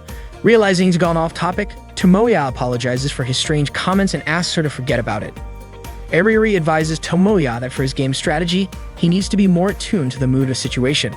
She suggests observing interactions carefully, keeping the conversation flowing naturally, and if all else fails, just faking a smile. So even though Tomoya doesn't always understand what others are saying, all he needs to do is smile and avoid asking irrelevant or off-topic questions. Most importantly, he must not do something silly like interrupting the conversation. Tomoya, however, argues that wouldn't it be more boring that way? He believes it's better to dive deeper into the topic while still having a one-on-one moment. Ariuri dismisses this as just a casual homegrown game strategy and insists Tomoya should stick to his otaku zone. Tomoya expresses his desire to stay true to himself, but Ariuri claims that's impossible because everyone has their own secret side. Tomoya counters by asking if Megumi isn't an exception, since she isn't an otaku, but still mingles comfortably with them while staying true to herself. Tomoya admits he's amazed by Megumi. That's why he adds he doesn't think he should force her to smile. This annoys Ariuri. She had a feeling their conversation was really about real-life dating. She accuses Tomoya of planning to ask Megumi out and implies he's using Ariuri as a backup. Feeling deceived, she says she's done. But Tomoya clarifies that he just wants to go shopping, to the opening sale at Rokutenmo Mall. To Ariuri, though, that still sounds like a date. Tomoya suddenly asks, does that still count as a date even if it's with your cousin? This leaves Ariuri completely baffled about what Tomoya is getting at. Suddenly, the sound of Utaha laughing fills the room. She's typing away furiously, apparently struck with inspiration. Utaha exclaims that the plotline has come to her, excitedly narrating a scene she's just written. Tomoya and Ariuri exchange glances. Ariuri comments that moments like this often arise during creative processes, calling it the dark side of being a creator. Tomoya asks Ariuri if Utaha is simply getting carried away, to which Utaha, still full of energy, declares that Tomoya must be punished immediately. Meanwhile, Megumi continues practicing her expressions late into the night. The next day, Utaha hands in the fruits of her all-nighter. She stayed up to finalize her storyline. Tomoya praises her for her effort. Megumi seems genuinely surprised that Utaha managed to produce so much content in just one night. Ariuri points out that's probably 5 times the size of Tomoya's proposal. Tomoya admits Ariuri's jab stings, but he can't deny that Utaha is amazing for pulling it off. Utaha, however, requests that Tomoya read it first before giving his opinion, then says she wants to take a nap. Without another word, she falls asleep on the bench. Tomoya begins reading her script aloud. It starts with the protagonist Azumi Seiji, whose family is forced to move to the outskirts of town because of his parents' work. He transfers to a new school, and on a hill covered in falling cherry blossoms, he has a fateful encounter with a girl. Megumi asks who will design the protagonist. Ariuri answers that she'll base his face on the most handsome man she can imagine. Tomoya continues reading. The next day, Seiji meets the same girl again, and it turns out they're in the same class. The girl's name is Kano Meguri. Slowly but surely, the distance between them closes until they confess their feelings to one another. Tomoya remarks that the character feels similar to Megumi, but with a bit more emotional pull. However, Meguri's personality starts to change. Her strange obsession with Seiji begins to surface, accompanied by subconscious fears and memories from before her birth. Concerned about her behavior, Seiji confronts Meguri and suddenly, she says something unexpected to him. Tomoya asked Megumi to read Meguri's dialogue. Megumi complied and began reading the scene, where it turned out Meguri called Seiji Big Brother. Tomoya continued narrating the story. Meguri started recalling her past life of forbidden love and a family tragedy. Each time Meguri remembered those memories, a series of events unfolded between her and Seiji. Eventually, a foe from their shared past emerged to stand between them. Tomoya suddenly yelled out because what happened next was absolutely crazy. Driven by their resolve to protect one another and defeat their enemy, the two lovers ended their sibling relationship. Megumi commented that siblings falling in love doesn't happen, but Tomoya argued that it absolutely does in the world of 2D. Eriri agreed with Tomoya and urged Megumi to take it more seriously. Tomoya continued reading. The fight finally ended, and the two broke the chains binding them to their past, embracing their forbidden love as they faced an uncertain future together. He then asked Megumi to read Meguri's lines again. Eriri remarked that even if they had a script, if the acting was half-hearted, it would still feel empty. Megumi apologized, admitting she wasn't used to 2D-style behavior. Wataha woke up and asked Tomoya what he thought about the storyline. Tomoya said it was genuinely interesting and felt completely different from her previous works. He praised the tension and shocking twists as truly remarkable. Eriri chimed in, pointing out that the heroine being a reincarnated younger sister and also a yandere wasn't too far off from Wataha's usual style, but she admitted it was decent. Megumi commented that the setting felt a bit rigid. Wataha responded by saying it seemed like no one had any real objections and asked if this could be considered the final concept. Eriri agreed, saying she needed to finalize the character designs, so it would be better if the plot was locked in. Tomoya acknowledged that the storyline was intriguing, but he needed more time to think about its ending. Eriri grew irritated, arguing that it should be good enough as it was, especially since everyone, including Tomoya, had already said it was interesting. But Tomoya disagreed. He admitted the story was engaging and exceptional, but said it still didn't feel satisfying to him. Eriri, now frustrated, claimed that subjective critiques like his wouldn't help anyone improve. Tomoya admitted he was at fault and wished he could explain himself better. Even so, he insisted that in its current state, he couldn't call it his work. This infuriated Eriri further, and she snapped, telling him he should just write it himself then. Wataha intervened, warning that if Eriri said things like that, the project would fall apart. There are things a director should never say to a creator and vice versa, and Eriri had crossed that line. Eriri, feeling even more irritated, asked who she was even doing all this for, but Wataha coolly replied that it was certainly not for her. Wataha then walked out. As she passed Tomoya, she remarked that once again he had given her an answer. Afterward, Megumi suggested postponing their plans to go to Rokutenbo Mall, pointing out that Tomoya wasn't in the right mindset. She thought it would be better to go another day. However, Tomoya insisted they should still go on their date tomorrow, and it seemed Eriri overheard him from outside the room. The next day, Tomoya and Megumi went to Rokutenbo Mall together. The mall was packed with people and the lines were long, but Megumi found the whole experience enjoyable. Tomoya, on the other hand, felt uneasy. Megumi asked him if the crowds were making him feel sick. Tomoya admitted he could handle it for now, but only because it wasn't a gathering of otaku under someone's command. Tomoya then asked if the overwhelming chaos didn't bother Megumi. She replied that whether it was normal or not, it was just casual chatter to her. Then the mall doors finally opened. Tomoya pushed his way through the crowd to enter. Once inside, they found a bench and sat down, both feeling utterly exhausted. Tomoya apologized, pointing out that they had queued since early morning only for him to suggest taking a break. However, Megumi was the one who apologized instead. Tomoya couldn't understand why people couldn't line up properly. He found it especially frustrating that the mall staff merely monitored the crowd from the front and back without trying to manage the chaos. Many shoppers cut in line without hesitation, and to top it off, the sheer number of couples in the crowd was overwhelming. Tomoya grumbled, clearly annoyed at all the normal people present. Megumi pointed out that technically, by being there together, she and Tomoya were also contributing to that number. Tomoya called this the baptism ritual of Rokutenbo Mall. Megumi, not understanding what he meant, suggested it might be better to visit the mall a month after its opening. Tomoya disagreed, saying the situation would likely remain the same. He clarified that it wasn't the number of people present, but their attitudes. He compared it to Japan's largest queues, saying they weren't nearly this chaotic. There, no one would cut through corridors, take shortcuts on escalators, or push ahead in line. Everyone respected the system, and the enthusiasm of the participants ensured the event's success. Megumi deduced that he was referring to comic-related events. Tomoya corrected her, saying it wasn't just comic-related. It was the comic market, or Comic-It, held twice a year in the summer and winter. He explained it was Japan's and possibly the world's largest doujinshi sales event, drawing over 500,000 attendees. Yet Megumi still described it as comic-related, much to Tomoya's chagrin. Seeing Tomoya's passion light up as he spoke, Megumi remarked that he seemed to have recovered his energy. Tomoya retorted that he had never witnessed chaos like this at Comic-Con, even though it had 10 times the number of attendees. He reflected that the key was to see everyone as part of the same Otaku tribe or fellow hoarders of cherished collectibles. Tomoya then asked Megumi which stores she wanted to visit and began marking them on the mall map. Megumi asked if he was sure he could handle it if she named all of them. Undeterred, Tomoya started mapping out and connecting their shopping route. As Tomoya meticulously planned their itinerary to make things easier, Megumi told him there was no need to overthink it. They could just wander and visit stores as they came across them. But Tomoya refused to let this shopping trip devolve into an aimless battle. With determination, he declared that they would win this game by sticking to his carefully plotted route.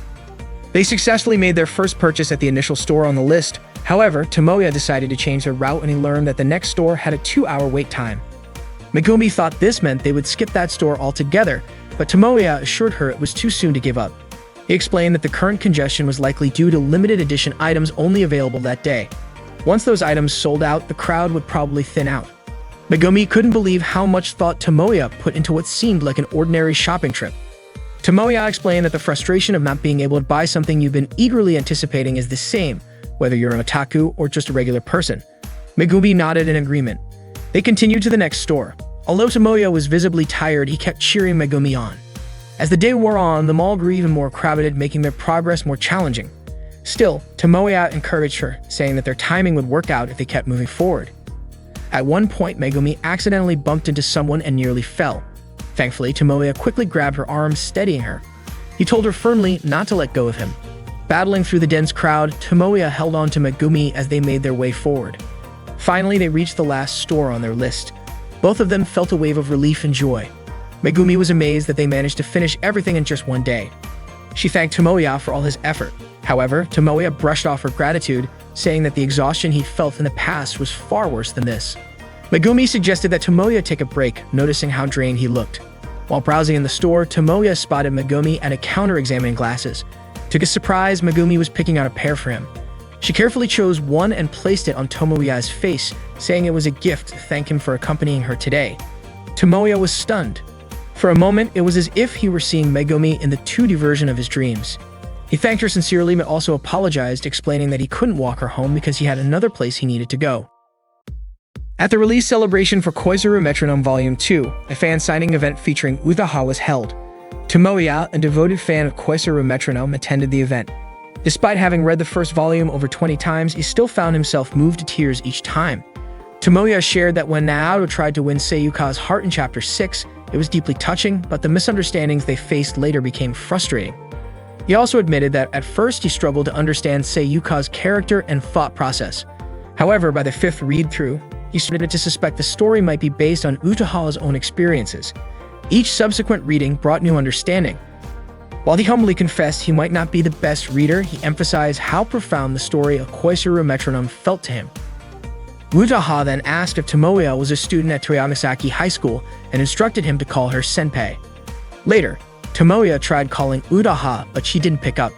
Sonoko, noticing the incessant ringing, asked why Utaha wasn't answering her phone. Utaha casually responded that she didn't need to answer it. Tomoya, realizing she was probably upset with him, hurriedly ran to a cafe. Sonoko then asked Utaha if the caller was Tomoya. Utaha questioned why Sonoko would think that, especially since she had mentioned him all day. Sonoko pointed out that Utaha had been avoiding the topic all day, which only made it more obvious that Tomoya was on her mind. Utaha firmly denied it, stating she wasn't thinking about him, had no interest in him, and didn't even want to talk to him. In a prior encounter at a cafe, Tomoya had woken Utaha, who had dozed off at the table, and asked if she found him boring. Utaha explained she had been working overtime because of looming deadlines, including the plot for her 4th book. Tomoya used the opportunity to bring up the cliffhanger ending in the 3rd volume, calling it cruel. His excitement in discussing her books, however, seemed excessive to Utaha, who told him there was no need to get worked up over minor details in her novels. Tomoya argued that what might seem trivial to her held immense significance to the characters and readers eagerly awaiting the next installment. Utaha asked Tomoya what kind of story he wanted to see next. Surprised, Tomoya questioned if she was serious about asking him for input. Utaha clarified that it wasn't unusual for an author to seek feedback and ideas from readers, just for inspiration, of course. Tomoya eagerly dove into his thoughts, passionately sharing his perspective on the light novel's plot. Utaha quietly smiled, watching him as he poured his heart into giving her feedback. Back at the cafe, Tomoya was greeted by a waitress who asked if he was alone. He admitted he had planned to meet someone, but it seemed they weren't coming. Meanwhile, Sonoko, relieved that her work was done for the day, decided to return to her hotel to drink beer and sleep. Before leaving, she advised Utaha to call Tomoya if she felt bothered. Utaha denied being bothered, insisting she was busy and saw no need to greet him. Sonoko reminded Utaha of the things she wanted to say to Tomoya and urged her to stop being so stubborn and face him. Teasingly, Sonoko asked if Utaha's attitude was the reason she still didn't have a boyfriend. As heavy rain began to fall, Sonoko went off to buy an umbrella. Left alone, Utaha admitted to herself that she never really understood someone like Tomoya. At that time, Utaha offered Tomoya the chance to read the draft for the ending of her book, but Tomoya refused. Utaha asked him why he didn't want to read it when he usually jumped at the opportunity to see her drafts first. Tomoya countered by asking why she wanted to show it exclusively to him, especially since it was her final book. Utaha revealed that she wanted to know if the ending met his expectations, whether it aligned with his hopes for the protagonist's decision and the heroine's future. She admitted that Tomoya's response could influence how she finalized the story. Tomoya asked why Utaha didn't have confidence in her own work, but Utaha insisted that she wanted to hear his thoughts and feelings about it. Tomoya, however, responded that what he truly wanted was to see Utaha's decision, not an ending tailored to his preferences. Utaha asked him once more if he would read the manuscript, but Tomoya firmly said he couldn't, as he didn't have the right to do so. Still unsatisfied, Utaha pressed for an explanation. Tomoya finally shouted that he was her biggest fan, and that alone was his reason. It was as simple as that. Months later, Tomoya was still waiting for Utaha to forgive him. 6 months had passed, and he wasn't sure when, or if, that day would come. The last train to Ikebukuro had arrived, but Tomoya suddenly decided not to board after hearing someone bid him goodbye. The voice sounded just like Utaha's farewell 6 months ago when he had escorted her home. Meanwhile, Utaha was sitting in a cafe with Sonoko, though she wasn't really paying attention to their conversation. Her gaze was fixed on the rain outside the window, where she suddenly spotted Tomoya, drenched and gasping for breath. Utaha told him to take a shower in her hotel room. Sonoko asked what Utaha planned to do. Should they kick him out once his clothes dried? Utaha was surprised at Sonoko's bluntness. Sonoko pointed out that Utaha herself had said this wasn't her fault, but Utaha argued that didn't mean she could just send him away, especially since the last train had already departed. Ultimately, Sonoko left the decision up to Utaha, reminding her that the room was now set up for 2 people after they had adjusted their booking earlier at the reception. Sonoko then headed to her room, telling Utaha to meet her in the lobby at 8 a.m. the next morning. Before leaving, she added that whatever Utaha decided to do that night and beyond was none of her business. Utaha called out to her, but Sonoko simply gave her a thumbs up and walked away. Left alone, Utaha suddenly felt nervous, unsure of what to do next. Tomoya, who had fallen asleep on a chair, woke up to the sound of water running in the bathroom. Utaha emerged moments later, dressed in a towel after her shower. Tomoya, still in his wet clothes, blushed and thanked her for letting him use the bathroom. He quickly grabbed his change of clothes and said he'd leave right away. But before he could exit the room, Utaha called out to him, asking him to sit on the bed. She then questioned why Tomoya had come all the way to Gashi. Tomoya explained that he couldn't reach her by phone, so he had boldly called her house to find out where she had gone. He mentioned that Utaha's mother must have been worried about her high school-aged daughter, but Utaha corrected him. Her mother trusted her because she was a top student, never caused trouble, and never disobeyed her parents. That said, she also didn't have many friends, which was why her mother would probably faint if she saw Utaha in her current situation with Tomoya. Tomoya asked if Utaha was staying at the hotel to gather material for her next book. She confirmed this, saying she was also taking the opportunity to visit local shops. Tomoya found her dedication incredible, marveling at how much work went into her writing, even before the book was published. He added that it was even more impressive since this one might get adapted into an anime. Utaha asked Tomoya to stop talking about the topic for now. She then asked if he had really come all the way to see her even though the last train had already left.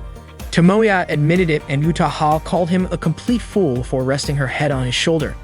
This made Tomoya nervous, and he suddenly made a bold request to make him a real man. He got down on his knees and pleaded, but quickly clarified that he wasn't being inappropriate. All he wanted was to become a true creator. Utaha, annoyed, stepped on him and asked if he deliberately created this misunderstanding. They began discussing the plot Utaha had written for their project. She asked if Tomoya had noticed any flaws in it. Tomoya started recounting his day, explaining that he had gone to Rokutenba Mall with Megumi. Utaha immediately asked if it was a date, but Tomoya dismissed the idea, saying it was just for gathering material. Utaha kept staring at him intently, prompting Tomoya to ask her to let him finish his story. He explained that the mall was packed with a chaotic crowd and he had started feeling unwell just before they went inside. But instead of getting upset, Megumi showed genuine concern for him, just like any decent person would. She even waited for him to recover before they continued. After that, they explored the shops together, and she went along with all of his odd ideas, turning their time together into something fun. She even gave him a gift to thank him, but then Tomoya had left her behind to come see Utaha. Despite this, Megumi had smiled as she watched him leave. Utaha asked if Megumi might have been a little annoyed deep down. Tomoya confidently said no because Megumi was genuinely kind. Utaha sighed and asked what she was supposed to do after hearing him shower Megumi with praise. Tomoya said that's why Utaha's story needed revisions. He had even marked the spots that needed changes. He acknowledged that her plot was incredibly compelling, with a grand scale that felt like a masterpiece, but he argued that it needed adjustments. Utaha pointed out that they were supposed to be even now, so why bother revising it? Tomoya explained that his earlier perspective had changed. If left as is, the main heroine, Meguri, wouldn't be happy. Utaha disagreed, stating that Meguri had accepted her destined path before her reincarnation and had always remained loyal to her beloved older brother. She asked why Tomoya thought she wasn't happy. Tomoya challenged her, questioning if that was really the kind of happiness Meguri would have wanted. He argued that searching for past memories to save her previous life wasn't necessarily the future Meguri desired. Moreover, would the players enjoy seeing Meguri discard the joyful memories she had created up until now? Utaha yelled, asking if it was so wrong to be trapped in the past. Tomoya calmly replied that it wasn't wrong, it was just one option. On one hand, he liked that idea, but on the other, he loved the simplicity of being with Megumi, a normal girl with no extraordinary connection to him. He believed players would enjoy Meguri's character in the game and her daily life, which was already fulfilling. That's why he wanted her to abandon her fate and return to a normal life. He envisioned a route that focused on classic romance rather than the burdens of her past destiny. Utaha asked if such a route would truly be more interesting. Tomoya confidently said yes, believing that Utaha could develop something even more captivating. He wanted more time to grow closer to Meguri, to have their friends get sick of seeing them together, to go on dates, exchange meaningful looks, kiss. And since it was an all-ages game, leave it at that. Utaha then asked Tomoya if he thought they should just forget the story they had built so far, saying it would be pointless to remain shackled to the past. Tomoya replied that the past still held value. The idea of a love buried for 100 years was incredibly moe, especially since Meguri was a yandere.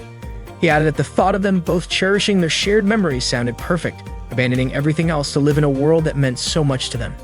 However, he reminded Utaha that the story had to remain all ages, so it could only go as far as a kiss. Utaha called Tomoya indecisive. Tomoya chuckled, saying that's the charm of a true dating sim game protagonist. Utaha sighed but began revising the story, asking for feedback on some sample lines she had written. Tomoya suggested making them even more unique. Utaha admitted it was the first time in her career she'd received such feedback. Tomoya explained that if Utaha made the character as plain as possible, players would be caught off guard when a drastic change occurred and the character suddenly became sweet. Utaha understood the appeal of a gap moe. Tomoya continued, explaining that the character could return to being plain after the sweet moment, leaving players feeling as if there was no sweetness at all. Utaha called such a character ridiculous, but Tomoya insisted that people like that really exist in real life. Utaha, however, was reluctant to admit that a main heroine could have such a personality. The two continued discussing until 5 a.m. As the hours dragged on. Utaha began to type furiously, her frustration seeping into her work. She even shouted while typing, leading Tomoya to wonder if she had been possessed by a yandere little sister. Utaha kept yelling, swept up in the intensity of the story she was crafting. Tomoya tried to calm her down, but she snapped at him, asking if it was so wrong for a writer to fall in love with their own work. Didn't writers pour their hearts into their stories for the sake of their fans? Tomoya replied that it wasn't wrong, but those words should come from the main character, not the writer. By morning, Utaha was preparing to leave. She woke Tomoya and cheerfully said good morning, then mentioned that she had a full day of work ahead. Tomoya sympathized, saying it must be tough being Utaha. She replied that as long as she was doing what she loved, no amount of effort would feel burdensome. She teased Tomoya, saying he still looked exhausted from their passionate night. The ambiguity of her words made Tomoya flustered, and he yelled that she probably meant their intense brainstorming session. Utaha reminded him to check out of the hotel before 10 a.m. and that all he had to do was return the key. She then remarked how much she had enjoyed what they did last night. Tomoya begged her to stop with the teasing, but Utaha confessed that working on something together with him had been truly enjoyable. She had confirmed it for herself the night before and officially welcomed him as a creator. She was confident in his abilities, saying he had the passion to bring his ideas to life and the creativity to back it up, all of which was evident in his expressions. She reminisced about how a year ago she had poured her blood, sweat, and tears into her writing, all for the sake of winning over stubborn, difficult, and demanding fans. She had revised her work repeatedly and faced numerous challenges during the editing process, but even in the toughest moments, her heart had never wavered, and she had finally completed her story. That was the experience she wanted to share with Tomoya. She invited him to pour their blood, sweat, and tears into their work together from now on. Tomoya smiled at her words. After leaving the room, Utaha sent him a photo she had taken of him while he was asleep. Tomoya was startled and let out a loud yell in surprise. Today, Tomoya went to Airiri's house because she had asked him to. Curious about her reason, Tomoya questioned why she had called him over. It turned out Airiri was genuinely in trouble. Tomoya teased her about speaking with an English accent, despite her English grades being worse than his. Airiri revealed that she was running out of time to finish the script for the upcoming summer comic market. Tomoya had a feeling that was the issue and criticized her for getting into such a predicament. However, Airiri blamed him for dragging her into a chaotic situation that delayed her progress. Understanding her frustration, Tomoya promised to take responsibility for it. His declaration left Airiri stunned, and she asked what he planned to do about it, whether he'd handle the preparations, post an announcement on their website, or negotiate with a local printing company. Instead, Airiri asked Tomoya to review her storyboard and brainstorm ideas for the plot and setting. Tomoya hesitated, claiming he wasn't experienced with doujin works. Airiri insisted that there was no other choice but to rely on an anime fanatic like him. She compared him to a broken arrow or sinking reeds, which are Tomoya, who still hadn't agreed to help. Airiri then reassured him, saying that as soon as the script was finished, she would jump straight into designing the game's characters. Frustrated, she ordered him to shut up and assist her, to which Tomoya sarcastically replied that it would be hard to help if he kept quiet. When Tomoya asked for her basis for the story, Airiri cited Ano Yukino Prism. Tomoya, a fan of the anime, admitted he had watched it through to the end and considered it the best show of the spring season. Airiri, who learned about it from Tomoya's blog, used this as leverage to secure his help. Tomoya begrudgingly agreed, though he remarked that he might not be able to refuse her request anyway. When Tomoya asked about her vision for the story, he suggested an emotional epilogue between Kohai, the protagonist, and Mui, the main heroine. But Airiri declared that her idea centered around an intimate ending involving Kohai and Mariko, the childhood friend. Airiri, an avid Mariko fan, found Mui too perfect and doll-like, and she felt that Yue's storyline was overly forced. Tomoya disagreed, arguing that Airiri was missing his point. He criticized her for incorporating explicit content just to sell the doujin, but Airiri defended the choice, claiming it wouldn't sell otherwise. Tomoya was shocked to learn that Airiri's parents supported her work and even participated in creating similar content, making it clear that her doujinshi pursuits were a family tradition. Airiri dismissed his concerns, emphasizing that doujinshi should no longer be looked down upon. To help with the story, Airiri asked Tomoya to embody Kohai, the protagonist, and rehearse a romantic confession to Mariko. The two began acting out the script, and as they followed the dialogue, Tomoya suddenly questioned why Airiri had changed into an outfit resembling Mariko's. Airiri clarified she was simply getting into character and told him to stop overthinking it. Tomoya begrudgingly resumed, but Airiri insisted he continue with more enthusiasm. The situation grew more awkward when Airiri, in character as Mariko, delivered a bold line asking Kohai to ruin her and make her feel unforgettable. Tomoya froze, his gaze unintentionally lingering on her. Overwhelmed, he abruptly stood up and backed away, prompting Airiri to urge him not to stop mid-rehearsal. Despite the awkwardness, they eventually managed to finish the scene. The next day at school, Tomoya approached Megumi to have a conversation with her. Utaha, who was nearby, overheard their discussion. Tomoya wanted to address something important with Megumi, and he bluntly told her that she didn't understand anything about character building. He explained that traits like personality, manner of speaking, birth dates, women's sizes, favorite armored vehicles, or swimming preferences were the essence of a character. If Megumi didn't stick to these details, the Megumi loved by readers might die in their eyes. Tomoya then asked why Megumi had changed her hairstyle. Megumi nonchalantly replied that she did it simply because she felt like it. Tomoya, exasperated, asked if she was willing to risk the destruction of her character. Megumi countered, suggesting that a heroine suddenly changing her hairstyle like in manga might stir people's hearts. However, Tomoya argued that she wasn't like that. Normally, people would notice, but not in her case. Megumi then jokingly speculated that the perfect moment to change hairstyles might be during a closing ceremony, or better yet, during an opening one. Tomoya dismissed the idea, warning that relying on quirks wouldn't make her the #1 main heroine. Amused, Megumi teased Tomoya, saying he must care a lot about girls if he was so critical about their hairstyles. Meanwhile, Eriri found herself surrounded by her friends who were asking where she had spent her vacation. Feeling cornered, Eriri tried to think of a way to escape the situation. She casually mentioned that she might have gone to her father's villa in Nasu. Her friends, curious, asked if her father's villa was like a castle or something similar. Eriri admitted she hadn't even been there herself. As Eriri pondered her escape, she noticed Tomoya walking by, still lecturing Megumi about characters. Megumi asked Tomoya if being a character was like having blonde, twin tails, or long black hair. Tomoya explained that a hairstyle should match the character. Megumi pressed further, asking if it was like being a tsundere childhood friend or a stern senpai. Tomoya suggested other examples like a younger Kuhai Jr. Still curious, Megumi asked if he meant an actual younger sister or a metaphorical one. Tomoya clarified that if having a real younger sister was too controversial, it should be avoided. Megumi remarked that she hadn't realized there were so many variations.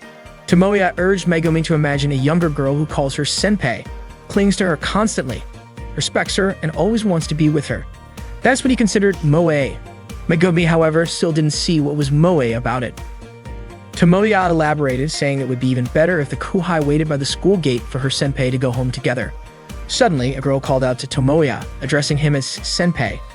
Instantly, Tomoya turned his attention to the girl, pointing out that this was exactly what he meant. Megumi, Eriri, and Utaha all turned their gazes toward the girl as well. The girl excitedly ran toward Tomoya, confirming that she had found the right person. Overjoyed, she hugged him tightly, declaring that she had come back just for him. She hugged him again, exclaiming how much she had missed him. The girl was none other than Hashima Izumi, a third-year middle school student from Hanoda. Tomoya hesitated, still unsure if she was really Izumi. She jokingly asked if Tomoya had forgotten her. Utaha turned to Eriri, asking if Izumi was one of Tomoya's juniors. Eriri admitted she didn't know anything about her because they had attended different grade schools and Izumi was 2 years younger. Besides, Izumi had moved to Nagoya before middle school. Utaha didn't buy Eriri's explanation and expressed her doubt. Eriri insisted that she had never even spoken to Izumi. All she knew was that Izumi used to follow Tomoya around all the time. Utaha remarked that if Izumi was 2 years younger than Tomoya, then she was still in middle school. However, judging by Izumi's fuller chest, it seemed more like Eriri was the one who looked like a middle schooler. Izumi then asked Tomoya if she looked like a different person now. Tomoya admitted she did. He explained that she used to have very short hair and tan skin. Izumi smiled and asked if she looked more feminine now, attributing it to Tomoya teaching her the meaning of being a woman. Her words were ambiguous, leaving everyone stunned. Megumi, curious, asked Tomoya if he hadn't seen Izumi in the 3 years since elementary school. Tomoya quickly tried to explain so Megumi wouldn't misunderstand him, but he was cut off when Izumi handed him a brochure. She told him she would be at the second day of Comic Market at East Hall 29 Bits under the circle name Fancy Wave and invited him to visit her there. It turned out Izumi had also ventured into the doujin world, working on a book titled Little Love Rhapsody. She mentioned that last year was her first time participating in such an event, so she was still a beginner. Megumi, unfamiliar with the title, asked if Little Whatever was a gal game. Tomoya and Izumi were shocked by her ignorance. Izumi corrected her, explaining that it wasn't Little Whatever but Love Little Rhapsody, also known as Litrap or LR. She proudly added that it was a popular 3-volume series that had sold over 2 million copies. Frustrated, she yelled at Megumi not to get it wrong again. Megumi then asked if Izumi was Tomoya's favorite junior. Izumi explained that before she met Tomoya, she had never seen a single game or anime. Tomoya had taken a clueless little girl like her and introduced her to a whole new world. He even gifted her Litrap 2 on her birthday. If he hadn't done that, she claimed she wouldn't have found happiness in life. Because of this, she wanted to repay her debt to Tomoya. Megumi, listening to this, finally understood what Tomoya meant by a junior little sister type of personality. Tomoya couldn't deny it and reluctantly admitted that was exactly the case. Wutaha chimed in, accusing Tomoya of corrupting an innocent elementary school girl with his Otome games. She teased him, saying she now fully understood that Tomoya had always been a womanizer. Ariri muttered Litterhap, catching Wutaha's attention. Wutaha asked what was wrong, but Ariri dismissed it as nothing. Wutaha, not convinced, asked if Ariri wasn't feeling well and offered to accompany her if she needed to go somewhere. Ariri, however, felt like Wutaha was just trying to get rid of her. Before they parted ways, Izumi reminded Tomoya to come to her summer comic market event. Tomoya promised he would attend, saying he wanted to see Izumi's work. Izumi then cheerfully bid farewell to Tomoya, Megumi, and Ariri. Megumi was surprised that Izumi seemed to know Ariri. Izumi explained that Ariri was a well-known figure around her old school. She also invited Tomoya to visit her new house sometime, adding that she was sure her older brother would be happy to see Tomoya again. Tomoya noticed that Ariri had been in a bad mood the entire time. It turned out she was upset about Litterhap and the fact that Tomoya had introduced it to Izumi. Tomoya defended himself, calling it a masterpiece. Suddenly, Hashime Iori appeared in front of them. Iori was Izumi's older brother. However, both Tomoya and Ariri ignored his presence, too caught up in their argument. They continued to bicker as they walked past Iori. Tomoya argued that he wanted to create great works that everyone could enjoy, saying it was part of his otaku instincts. Ariri retorted that such instincts were what dragged others into pointless trends. Tomoya countered, saying that if someone was truly important, it was natural to discuss such topics. However, Ariri dismissed Tomoya's opinion as nothing more than worthless drivel. As they kept arguing, they passed Iori, who was still standing there. Iori was convinced they had noticed him standing there the whole time. Frustrated, Iori finally called out, asking them not to ignore him since he had been waiting for over half an hour. Tomoya asked Lori what he wanted from him. Lori explained that thanks to his father's job, he could finally return to Tokyo after 3 years, and just wanted to drop by to say hello. Tomoya replied that Lori didn't need to travel all the way there and could have stayed in Nagoya, enjoying the local cuisine people raved about. Lori pointed out that the famous jumbo fried shrimp in Nagoya was made with imported black tiger shrimp, which meant it wasn't even authentic Nagoya cuisine. Tomoya countered, saying that it was no different from the salted pollock roe from Hakata, which didn't use roe made in Kyushu. Ariri sighed, wondering how the two of them managed to turn everything into an argument. Ignoring her, Tomoya asked why Lori had shown up in front of him again. If he remembered correctly, Tomoya had already cut ties with Lori. Lori accused Tomoya of being heartless, reminding him that they used to be best friends who agreed to rise together in the world of otaku culture. Tomoya recalled those days, admitting that back then he was shocked to discover Lori, the most handsome boy in their class, someone Tomoya thought he'd never even be able to speak to, was actually an even bigger otaku than himself. But Lori had once said that Tomoya was the only one who truly understood him. Ariri interrupted, sarcastically pointing out how many girls in their class used to gossip about Tomoya and Lori's odd behavior. Tomoya continued, explaining that Lori was fundamentally different from him. Lori didn't become an otaku to share the things he loved. Instead, he focused on chasing after popular works and creators to benefit himself. From the beginning, Lori had openly declared that his goal was to climb the ranks of the otaku world. Tomoya advised him to build his success from the ground up rather than leeching off the work of others. At this, Ariri mockingly told Tomoya to take a look in the mirror. Tomoya ignored her, insisting that Lori's approach was wrong. He added that Lori probably knew deep down that what he was doing was dishonest, which was why he couldn't bring himself to show his true self to Izumi, his younger sister. Lori hesitated but admitted that might be true. However, he revealed that he was now part of the Doujin Circle Rouge and Rouge, which was led by Kusaka Akane. Tomoya, stunned, asked if Akane was the legendary creator who hadn't appeared in public for over a decade. Lori confirmed it and explained that he had done whatever it took to be accepted into the circle. He was proud, saying that the methods Tomoya so harshly criticized had worked out well for him. With that, Lori handed Tomoya his business card and said he looked forward to working with him. Ariri scoffed, dismissing the card, saying she didn't need one from a greedy thug like Lori, who exploited the Doujin scene. Lori, ignoring her insult, addressed Ariri directly and revealed that his circle was highly interested in her. Tomoya was shocked to learn that Lori already knew Ariri's secret identity as a Doujin artist. But that wasn't all. Lori and his circle also knew that Tomoya was working on a game project with Ariri and Wutaha. He went so far as to call Tomoya the producer behind the grand design that was creating a buzz in the industry. Tomoya denied the claim, insisting he wasn't trying to break into the industry. Lori then revealed that his circle was coincidentally working on a project with the exact same concept. They were already hiring animators for it, and Lori declared that the two groups were now rivals. With a smug smile, Lori provocatively asked whether Tomoya's fledgling circle deserved someone as talented as Ariri, or if she would shine brighter with Rouge and Rouge.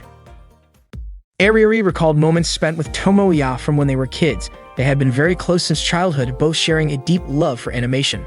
Their closeness, however, often attracted the disapproval of those around them. This morning, Ariri stared at the bright blue sky, grumbling about the scorching heat. Today, Tomoya was helping Ariri finish her comic for the upcoming summer comic market. Megumi arrived with a variety of snacks. Seeing how busy they were, she asked if today wasn't supposed to be a character design briefing. Tomoya responded, mentioning the main heroine Megumi was modeling.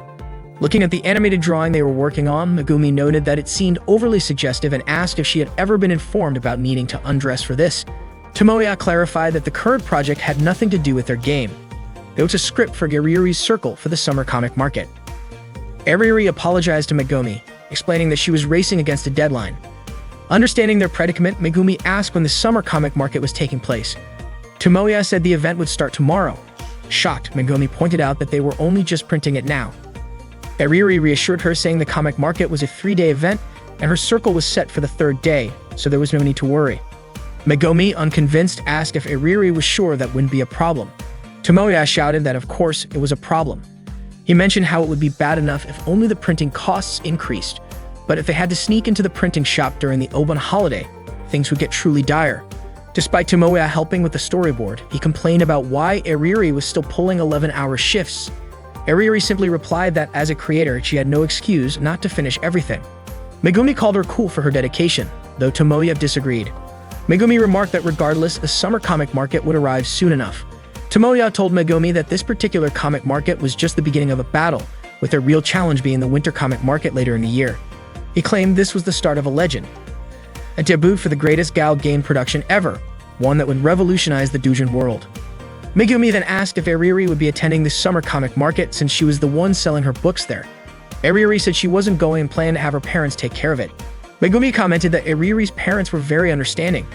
In turn, Ariri asked if Megumi planned to attend, warning her that stepping into such a battlefield, where otakus from around the world gathered, would surely lead to regrets. Megumi replied that she had already received tickets from Izumi and thought it would be good practice for the year-end event. She added that she couldn't wait to see Izumi's doujinshi. Tomoya enthusiastically said that with Megumi's excitement, he was sure the book would be a hit among LiterHap enthusiasts. Megumi didn't press for more details but hoped the book wouldn't turn out like what Ariri was currently working on. Tomoya reassured her, saying there was no need to worry. LiterHap books likely wouldn't feature nude girls even for adult audiences. Megumi asked what exactly made them adult and whether they were safe to view. Tomoya was keeping Megumi company as she prepared to play a LiterHap game. He asked if she was really sure about playing it. Megumi was curious because Izumi had mentioned how fun the game was. However, Izumi had been talking about LiterHap 3, while the version Megumi was about to play was the first installment. Since Tomoya didn't have the 3rd game, Megumi decided that starting with the first one would be enough to satisfy her curiosity. Plus, she reasoned, isn't it better to begin with the first in a series anyway? Tomoya was thrilled, happy that Megumi was finally choosing to play an Otome game of her own free will. He even got a little emotional, saying how fast Megumi was growing into a proper otaku. When Megumi started the game and entered her real name, Tomoya was stunned. He found it absurd, pointing out that even someone like him wouldn't dare do something so embarrassing. Megumi simply told him to get back to work and not bother her while she was playing. Ariri, meanwhile, was watching Megumi play from the side. Tomoya reminded Ariri that she should be focusing on her work. Ariri insisted that she was just taking a short break and grumbled about Tomoya making a fuss over something so minor, which was annoying her. Tomoya, exasperated, reminded her that he was the one forced to help her with her work for unreasonable reasons, and yet she called him annoying. Apologizing sarcastically, he dropped the matter. While Megumi was choosing a character, Tomoya explained that she needed to pick someone who could stay with her. He added that each character would trigger specific events only in the first month of gameplay, so she should choose carefully. Megumi told him not to worry, as she had already read the game's manual. She hesitated between Errol Onishama, Prince G's, and Symphone-sama, but ultimately chose her childhood friend, Service. Ariri was shocked by Megumi's choice. Though she didn't outright forbid it, she warned that Service route was notoriously difficult, with hidden event triggers, and was designed for advanced players. Tomoya pointed out that Ariri herself was a fan of Service. When the game began, Megumi asked Tomoya how she should respond to Service's confession of love. Tomoya was baffled that she would even ask him such a thing. Megumi explained that Service seemed so serious about his feelings that she didn't know what to say. Tomoya informed her that in Gal games and Otome games, accepting a love confession typically ends the story. From that point, the player begins a happily ever after relationship and cheating or switching love interests becomes impossible. Megumi, however, objected, saying, "But we're still in high school." Tomoya scolded her for dragging real-world logic into the game. Just as Megumi was about to ask Ariri for advice, she noticed that Ariri had started crying. Worried, Megumi apologized for disturbing her work. Tomoya checked on Ariri's drawings and praised her for her consistency as a doujinshi artist. Ariri retorted that she would be insulted if her work quality declined just because of a deadline crunch. Tomoya then asked why Ariri didn't take her skills to the professional level. Ariri admitted that representatives from various industry publishers had visited her circle's stand before, but since she didn't attend the events herself, she'd never spoken to them directly. She added that Eri had mentioned her circle's work caught their interest. Tomoya brought up the offer from Rouge and asked if Ariri had considered it. Ariri admitted that the offer was tempting. As a Shutter Circle, their sales potential would skyrocket, practically guaranteeing success. Tomoya then asked her whether she saw drawing as just a hobby or if she aspired to achieve something bigger. He assured her that if she wanted to accept the offer, he wouldn't stop her.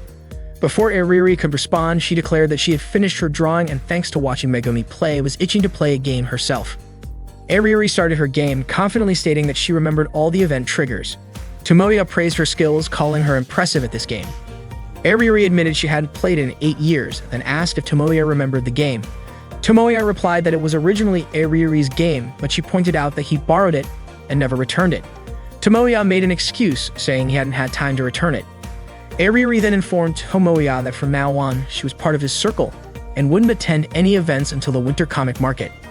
She added that she had no intention of being a guest artist for anyone else. Tomoya smiled, realizing this meant she had turned down Iori's offer. Ariri mentioned that if she had let her emotions take over, Iori would have pursued her relentlessly. She noted that Iori was simply money-hungry and discarded creators once he was done with them. Tomoya admitted he hadn't expected Iori to be that way. Ariri then teased Tomoya, asking if he liked Iori through the eyes of a Fujoshi. Tomoya got annoyed and snapped that he didn't need to hear about such things. Ariri burst out laughing at his irritated expression. Megumi arrived with dinner, remarking that Ariri and Tomoya seemed to be in a cheerful mood. Ariri, however, was surprised that Megumi was casually cooking dinner at a guy's house as if it were no big deal. That day, Tomoya and Megumi visited Comic Market at Izumi's invitation. Tomoya was bursting with excitement, urging Megumi to hurry as registration for Circles was about to close. They climbed what Tomoya referred to as the legendary stairs, a staircase that made anyone want to shout, "Everyone is trash."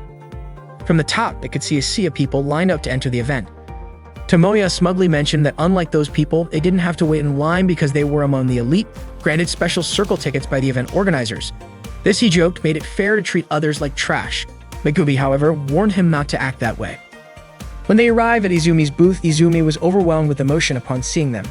She immediately hugged Tomoya tightly, clinging to him with enthusiasm. Tomoya was shocked, particularly by the sensation of Izumi's chest pressing against him. Megumi, feeling uncomfortable, pointed out that she was also there. Izumi, seemingly oblivious, called Megumi Tomoya's girlfriend and thanked her before bursting into tears again and hugging Tomoya once more. Annoyed, Megumi told Izumi to let go and called her a stray cat. However, Tomoya noted that Megumi's tone was too flat to sound genuinely angry. Afterward, Tomoya and Megumi helped Izumi prepare her booth. Once they finished, Izumi expressed her gratitude. Megumi looked around and asked if that was all the preparation she needed to do. Izumi confirmed, saying all that was left was waiting for the hall to open. Curious, Megumi asked why other booths nearby seemed so busy. Tomoya explained that those circles were top tier, selling thousands of copies and raking in millions or even tens of millions of yen during peak days. Because of their success, they attracted significant attention, even from the National Tax Agency. Izumi chimed in, saying that compared to those circles, she was thrilled to sell even half of 100 copies. Her circle, Fancy Wave, always operated in the red. Feeling guilty, Megumi apologized for her earlier question. Tomoya reassured her, noting that over 90% of the circles participating in Comic Market were in similar situations. Izumi added that selling doujinshi in person carried a deeper meaning than simply selling them online. She explained that the event brought together people who shared similar interests, allowing them to showcase their work, bond over their passions, and enjoy meaningful conversations. Megumi, now understanding, remarked that the people here were like Tomoya and Izumi. Tomoya, offended, asked why Megumi looked so disgusted when she said that. Izumi explained that Comic Market was filled with doujinshi, fueled by dreams and camaraderie. She admitted that even though she had only been active in the doujinshi world for a year, she had already gained incredible experiences and memories. Tomoya opened one of Izumi's comics, immediately intrigued by its content. Izumi told him that even if her book didn't sell out, even if she couldn't visit other circles to buy their books because she had to guard her own booth alone, and even if she had to lug around a heavy suitcase full of unsold books, she was sure she wouldn't cry. Megumi reassured Izumi, saying she didn't need to hold back from buying other books today, since both she and Tomoya were there to help. Izumi thanked Megumi, once again calling her Tomoya's girlfriend. Megumi asked Izumi to just call her by her name instead. After flipping through the comic, Tomoya asked Izumi how long she had been creating doujinshi. Izumi replied that it had only been a year.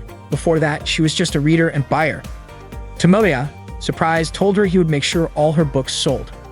As Comic Market officially opened, Tomoya hurried off somewhere. Izumi, noticing Megumi engrossed in one of her comics, asked where Tomoya had gone. Megumi calmly assured her that he would be back soon. It turned out Tomoya had gone to print a large poster featuring a page from Izumi's comic. Izumi asked Megumi if she wasn't worried about Tomoya's sudden disappearance, but Megumi said that in reality, she was the one who was being ignored by Tomoya. She understood that right now Tomoya was focused on helping Izumi. Izumi was surprised by Megumi's awareness and trust in Tomoya, but Megumi explained that it wasn't about trust. She just knew because she didn't trust him at all. Tomoya returned carrying a board and quickly started setting it up at Izumi's booth. Izumi turned to Megumi, asking if she really was Tomoya's girlfriend. Megumi replied that she was Tomoya's main heroine. This left Izumi confused, though Megumi admitted she didn't fully understand it herself either. Suddenly, Tomoya apologized for taking so long and asked how many books had sold so far. Megumi told him about 30, which meant there were still 70 left. Without hesitation, Tomoya mounted the poster on the board and put it on display. Izumi was shocked by what he was doing, asking why he had printed such a large poster. She felt embarrassed, especially since the page feature wasn't finished. Tomoya dismissed her concerns, stating that it was a lie to say she didn't care about sales. He was convinced that Izumi wanted as many people as possible to read her work. That's why she made doujinshi in the first place. Izumi panicked, asking why he had to use that page for the poster. She worried it would make her a laughingstock since the page wasn't complete. Tomoya guessed that she hadn't inked it yet.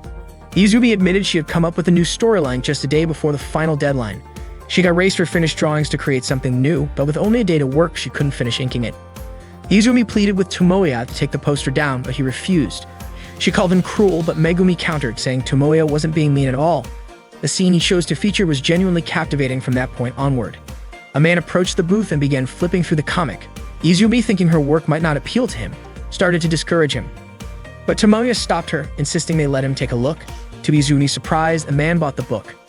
Izumi was overwhelmed with emotion as more and more people began lining up at her booth, drawn in by Tomoya's efforts.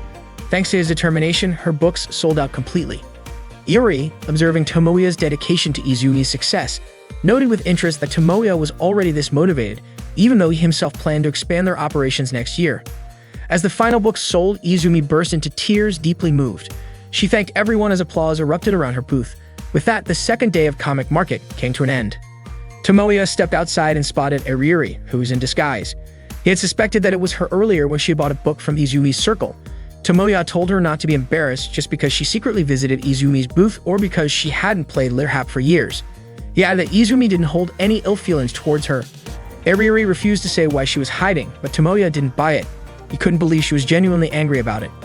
Arieri asked about Izumi's book, and Tomoya responded that she should already know, especially since she had read it.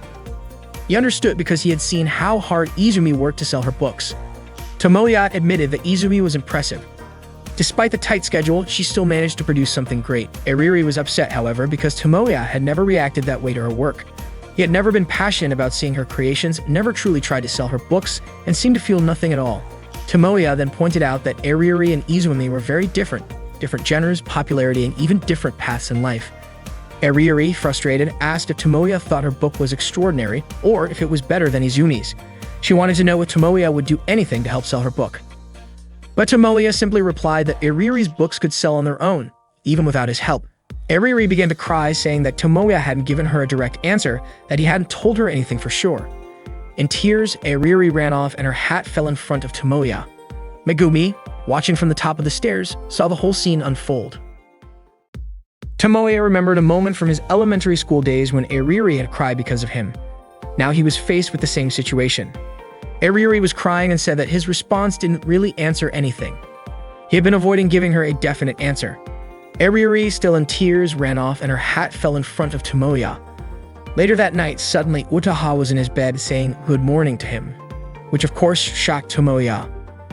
Utaha told him to relax and everything was fine. But Tomoya couldn't just call this fine. He asked her why she was there, but Utaha casually explained it was because she hadn't appeared in the previous episode. Megumi came in, holding drinks. It turned out that Megumi had called Utaha to come over. Utaha then commented that Megumi's usual nonchalant attitude when coming into Tomoya's house was something they should probably talk about too.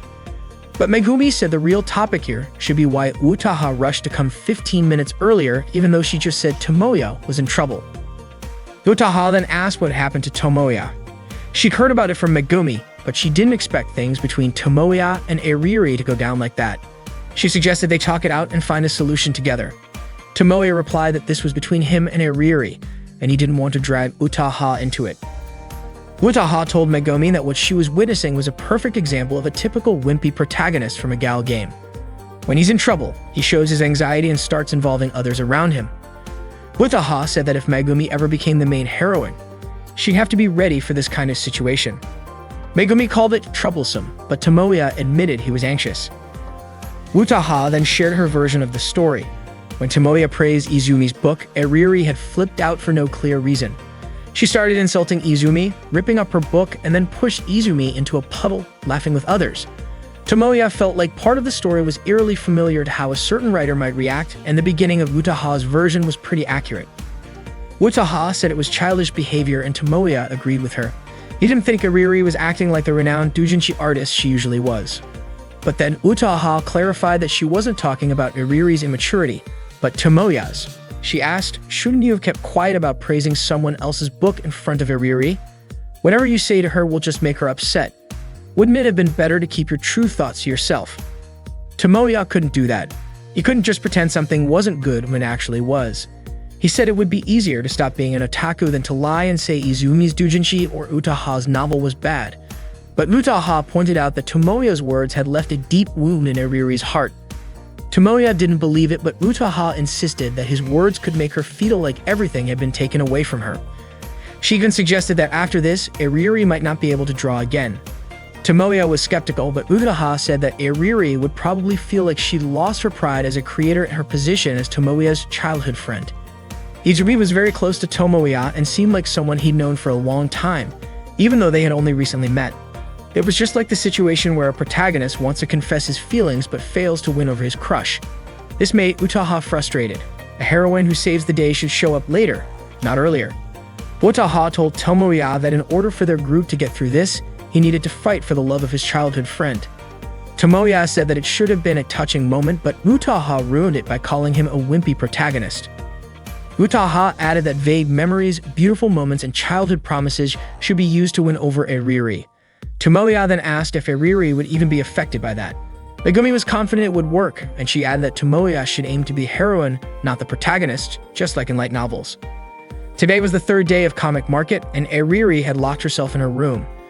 Her parents were leaving to attend the summer comic market as today marked the start of the Holy Battle, the day for men to go into the fray. Eriri simply told them to have fun. Her mother reminded her about the family party that evening. Eriri replied that she wouldn't embarrass her parents.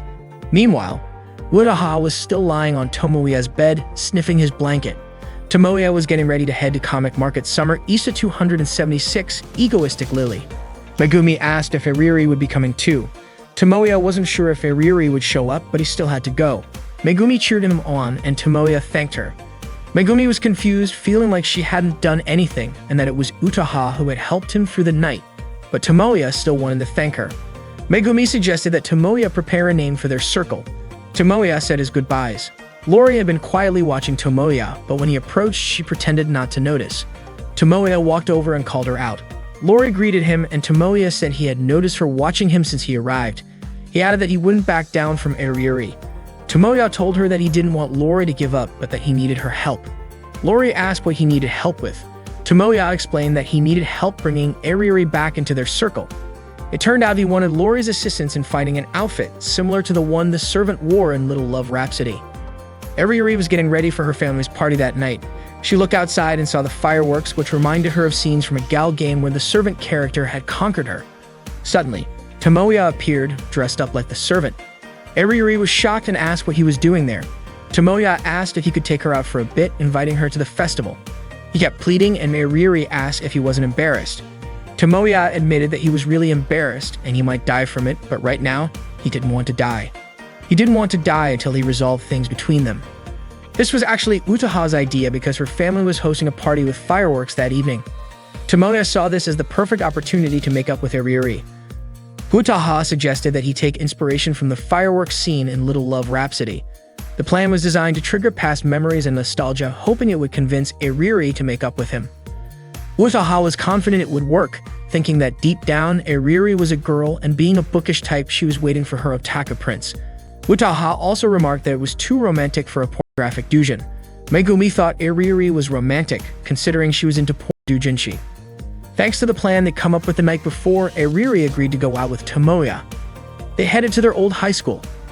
Eriri noticed that it seemed like the school had built a new building after they graduated. Tomoya explained that the building had been constructed before last year. Eriri asked why Tomoya was trying to make up with her. She also mentioned that Little Love Rhapsody was the game that had changed him. Tomoya admitted that he didn't know anything about Otome games before, but once he tried one, he got hooked. Eriri said that after that, Tomoya made other girls addicted to games too, and wasn't that a form of betrayal? She was upset and told him that now that he had found a good book, the person who created it was Tomoya's childhood friend and his first student. Eriri said it seemed like Tomoya no longer needed her, and she told him to invite Izumi into their circle instead, asking Tomoya to leave her alone. Tomoya apologized to Utaha and Megumi, saying that what he was about to do might not go according to the plan they had discussed the night before. Suddenly, he said there was something he had never been able to confess to Eriri, but Eriri cut him off, saying that it was too late to apologize now. Tomoya said that he had been annoyed with Eriri from the very beginning. He also mentioned that he couldn't make up with her. How could he forget what she had done to him? Eriri asked what Tomoya meant by that and why she was the one being blamed. Tomoya explained that Eriri was the one who changed him. 8 years ago, both Eriri and Tomoya became otaku, but their friends teased them, causing Tomoya to get into a fight. After that, they stopped being friends because Eriri was too embarrassed. Eriri was the one who started it all, pretending to stop being an otaku and then finding new friends while ignoring him. Eriri asked if Tomoya was still holding a grudge over something so trivial. Tomoya got angry, asking how she could think it was something trivial. Eriri explained that she did it because she couldn't do anything about it. Tomoya snapped, asking if finding new friends was that important to her. Was it more important than talking about anime with him? He also said that Eriri had once been so valuable to him that he was willing to be hated by all the other guys just to protect their time together. She was the only one he had. Tomoya admitted that it took years for him to be able to speak normally with others, but even so, he would never forget the cruel way Eriri had treated him. However, Eriri responded by saying that it was Tomoya's own fault for carrying that burden. Tomoya got even more frustrated and shouted for Eriri to apologize to him. But Eriri refused. She then said that Tomoya had no idea how many tears she shed because of the breakup, how she couldn't talk to him and had to ignore him. All of that made her feel lonely, frustrated, and in pain.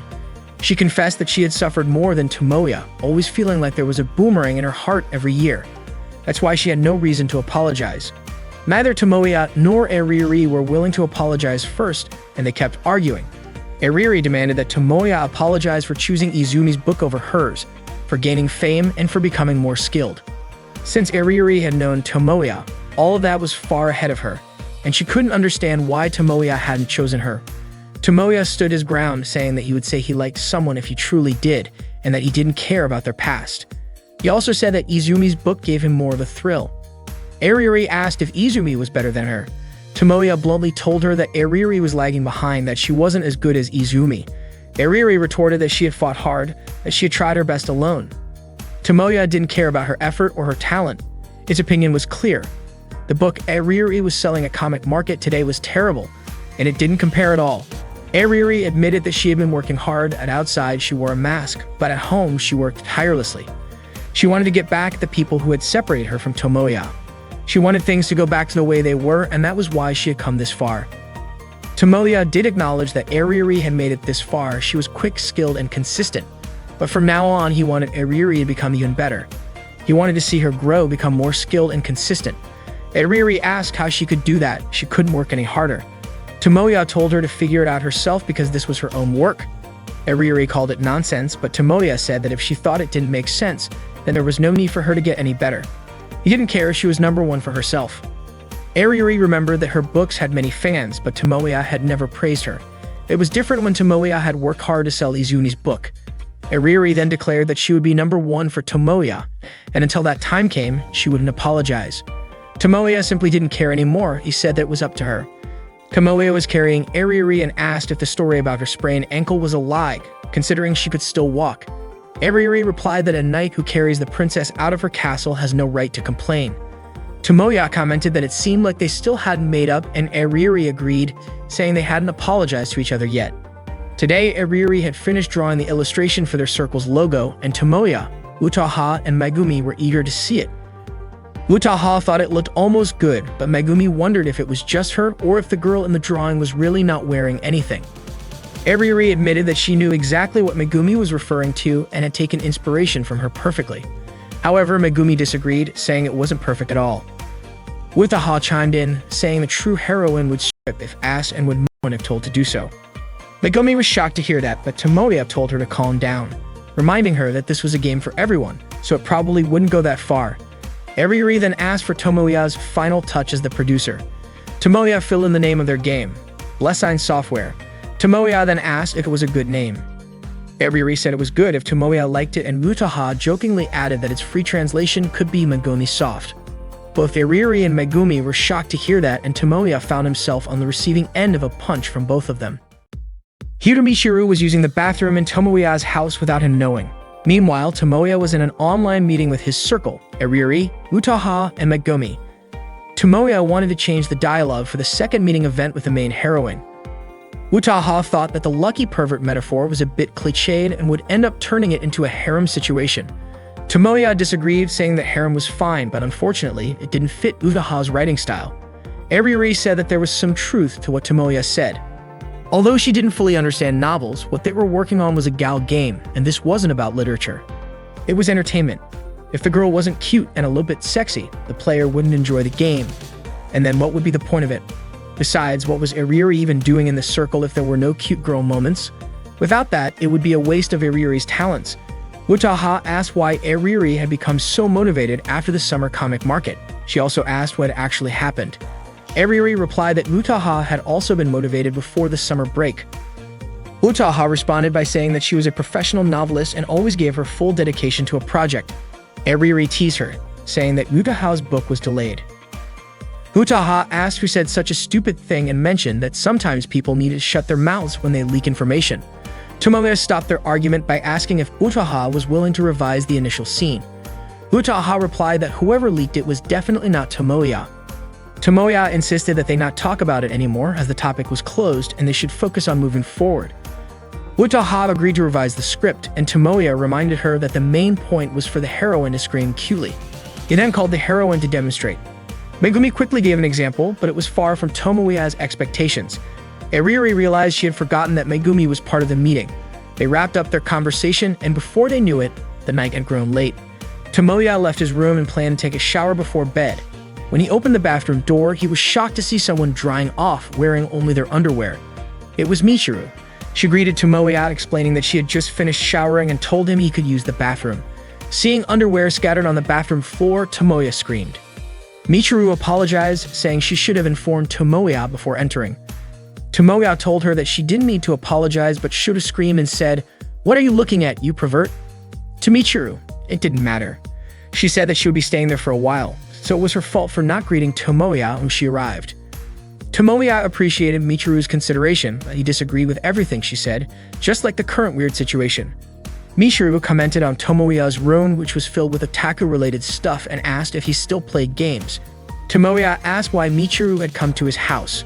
Michiru said Tomoya wouldn't believe her if she told him that her father was very intimidating. However, to Tomoya, what was more intimidating was the way Michiru was dressed and her pose. Tomoya understood that Michiru had probably fought with her father again and ran away from home. Michiru always did that. She asked Tomoya not to exaggerate, saying that they were just cousins and the same age. Tomoya added that not only were they the same age, but they were also born in the same hospital at the same time. Michiru mentioned that they were bound by fate. Tomoya then asked what problem Michiru was facing this time.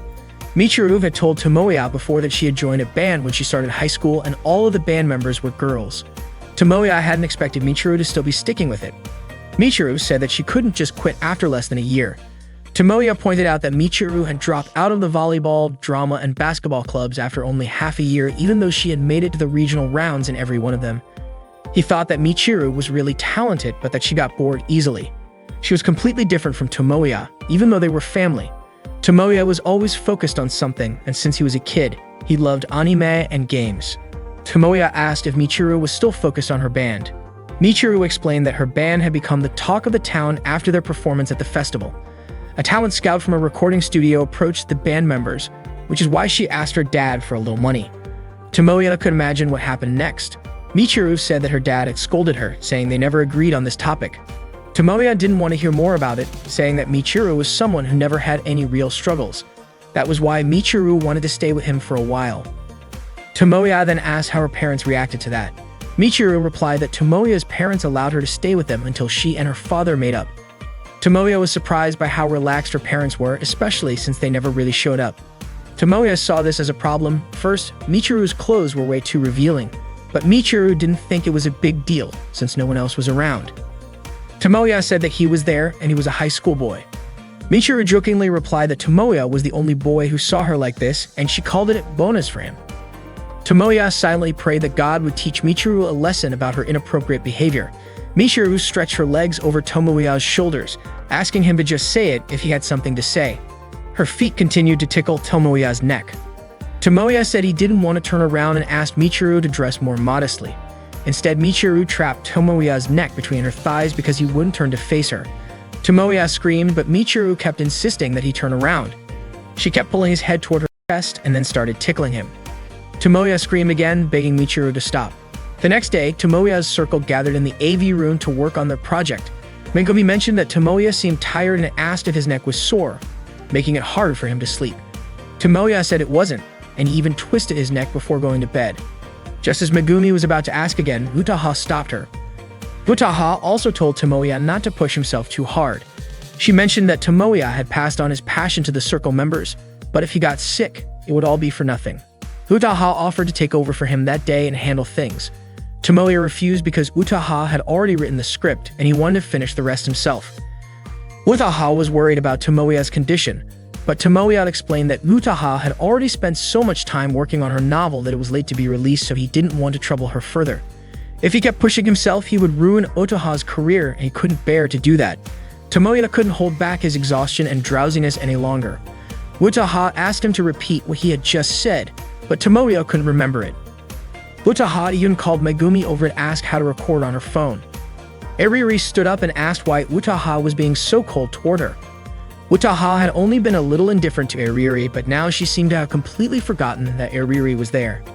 Eriri and Tomoya were discussing expressions for a scene in their Gald game project when Utaha suddenly called out from the audio room, telling Eriri not to get too close to Tomoya. Eriri told Utaha to cool her head in there and called her a tease demon. Tomoya suggested that the expression in the Gald game scene be made a bit more sorrowful, and Eriri agreed. Megumi suddenly asked about the book on the table. Tomoya explained that it was the script or a collection of code to make the game work. Megumi was surprised, not expecting Tomoya to have to study such a thick book. Tomoya admitted that he was still a beginner. Eriri said she wouldn't mind helping Tomoya with the script. Utaha immediately pointed out that Eriri hadn't finished her illustrations, but still wanted to help Tomoya, saying that no matter how much Eriri added to the workload, it would just burden someone. Not backing down, Eriri retorted, calling Utaha a novel writer so obsessed with the script that she was neglecting her own work and should keep quiet. Tomoya asked them to stop the professional wrestling atmosphere. It seemed that the only remaining issue was the music, and that was indeed the biggest problem. Modern games couldn't do without background music. Gone were the days when people were satisfied with just beeps and boops.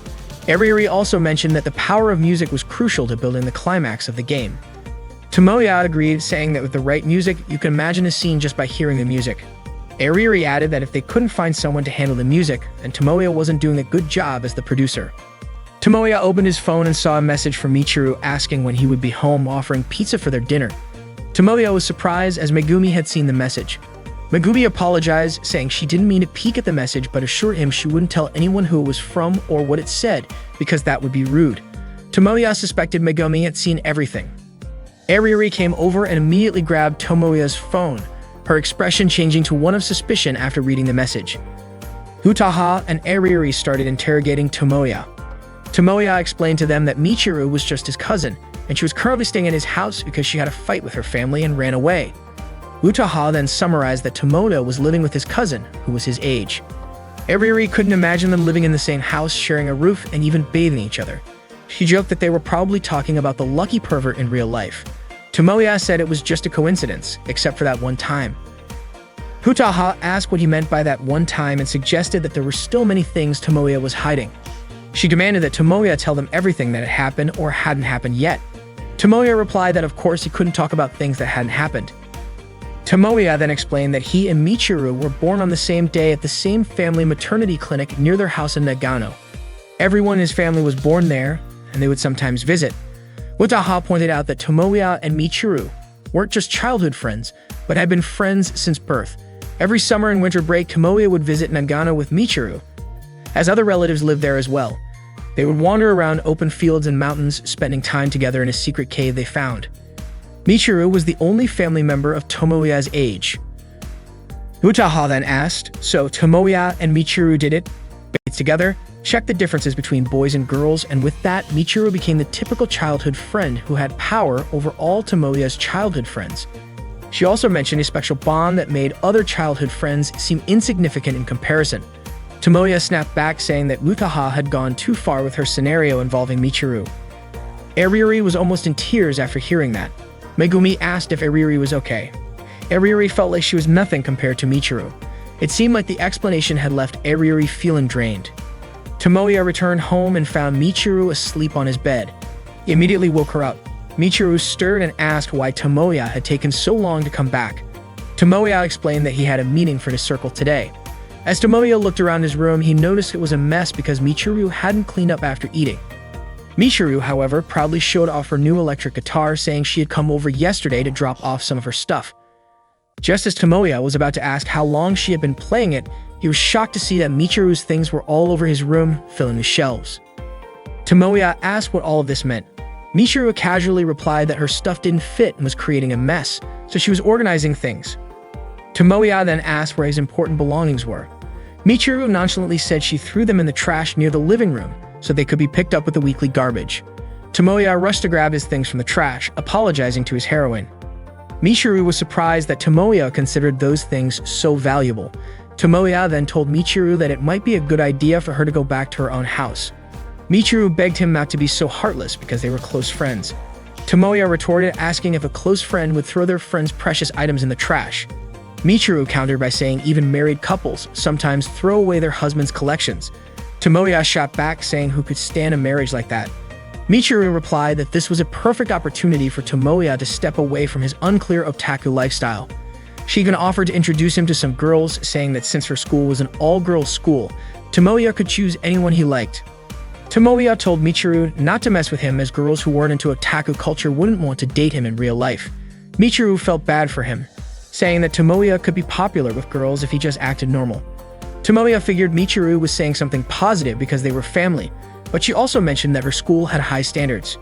Just by saying he was from Toyogasaki High School, the girls at her school would probably be interested. Michiru offered to set up a mixed-gender date soon. Tomoya said he wouldn't fall for that, and it wouldn't be enough to pull them out of the otaku world. He added that it was more fun hanging out with girls, but Michiru quickly pointed out that she was in the same situation, having no boyfriend herself. Michiru explained that she was focusing on her band right now, so romance was on the back burner for her. Tomoya agreed, saying he had big dreams too, and until he achieved them, he couldn't leave his otaku lifestyle behind. Michiru asked what kind of dream he had. Tomoya explained that his dream was to bring together the best team to create the Gal game he had always wanted. Michiru responded by saying she had heard that the future of Gal games was pretty bleak. Tomoya refused to believe that. Michiru advised him not to treat it like a job and to think seriously about his future, since it wouldn't be easy to make a living from a hobby alone. She also asked if Tomoya's mother hadn't said anything to him, especially since he only had a year left to decide his future. Did he really want to be someone who wasn't responsible? Tomoya got upset and told her that someone who had run away from home didn't have the right to lecture him. He finished tidying up his room and Michiru told him to take a shower. Tomoya warned her that she could play the guitar but not if she plugged it into the amp, as it could disturb the neighbors. Tomoya was fed up and even considered calling Michiru's dad to come pick her up. Michiru ignored his warning and plugged her guitar into the amp, starting to play.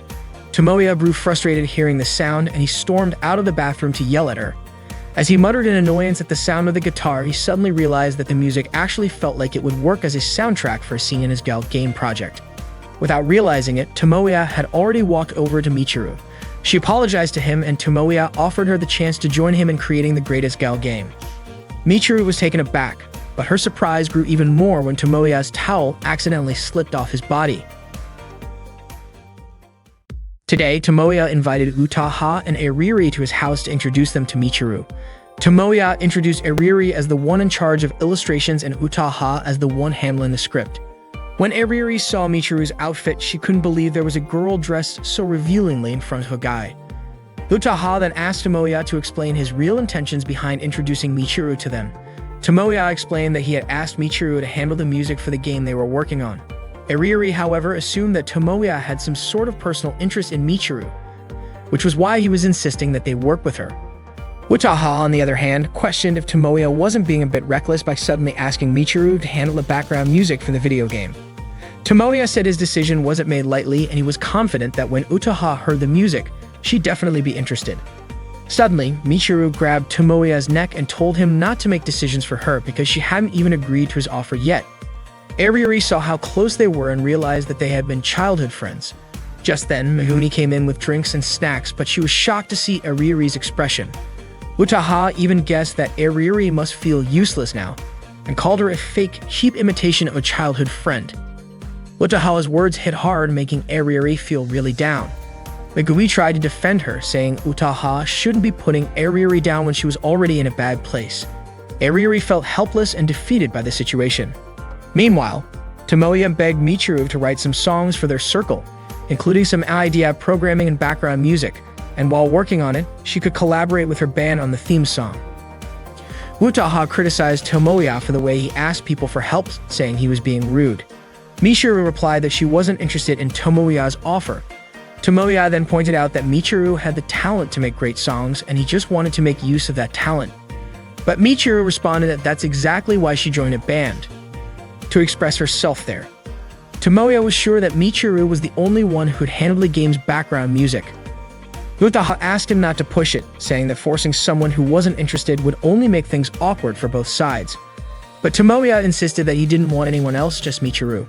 Just like how Utaha was the only one who could write the script and Eriri the only one who could handle the illustrations, Megumi was irreplaceable too. Michiru made it clear that she wasn't interested in anything related to the otaku world and told Tomoya to get out of that world and face reality. Tomoya was taken aback hearing the word reality from someone like Michiru, who had never really struggled. Utaha started to feel offended. She asked, what was wrong with being an otaku? Did Michiru think that she and Tomoya, who were both otaku, were bothering her?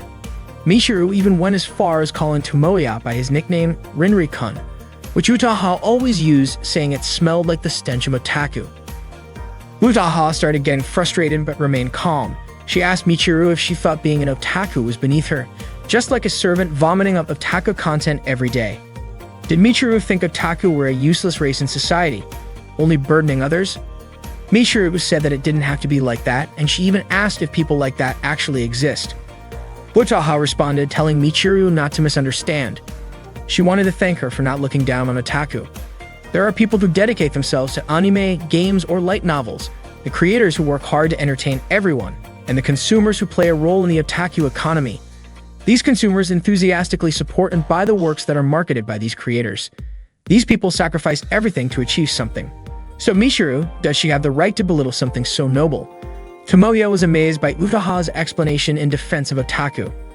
Utaha also pointed out that, as human beings, there is no difference between otaku and regular people. There's no barrier between creators and consumers. There are also fans who cheer on others but disappear when things get tough. She was frustrated with otaku who are weak like that, saying they should just disappear. Utaha then strangled Tomoya's neck. Michiru said it wasn't about who was good or bad, but rather about cultural differences. She could never get along with Otaku. Tomoya asked if that meant Michiru didn't get along with him. Michiru responded that for her, Tomoya wasn't an otaku, he was Tomo. Ever since they were kids, Michiru always excelled at everything, and she often treated Tomoya like a servant. But whenever things got tough, Tomoya would always become the cool, dependable guy. Tomoya thought that bringing up the past was pointless. Eriri, however, was interested in hearing more about their past. Michiru said they once climbed the mountain behind her grandfather's house. She got so excited and ran too fast, twisting her ankle and being unable to walk. The place was really scary too. The forest was dark, and the sound of crows could be heard everywhere, which made her feel terrified. Tomoya came to find her, his hands, feet, and face scratched up from looking for her everywhere. Tomoya said he was also lost at the time, and by chance they ended up finding each other. After that, he carried Michiru down the mountain. As Michiru remembered this, she got irritated and immediately choked Tomoya, saying that it was the first and last time she would ever cry. Eriri suddenly joined in, attacking Tomoya, asking how old they were at that time and who was older between the two of them. Tomoya replied that Michiru and Eriri had already moved on to a different topic. Wataha and Megumi could only watch helplessly at the behavior of their friends. Michiru had just finished showering and reminded Tomoya to do the same. She asked what Tomoya was doing. It turned out that Tomoya was looking for something. When he turned around, he was shocked by the sexy sight in front of him. Michiru was wearing Tomoya's shirt. Tomoya asked why Michiru was wearing something even more revealing than usual.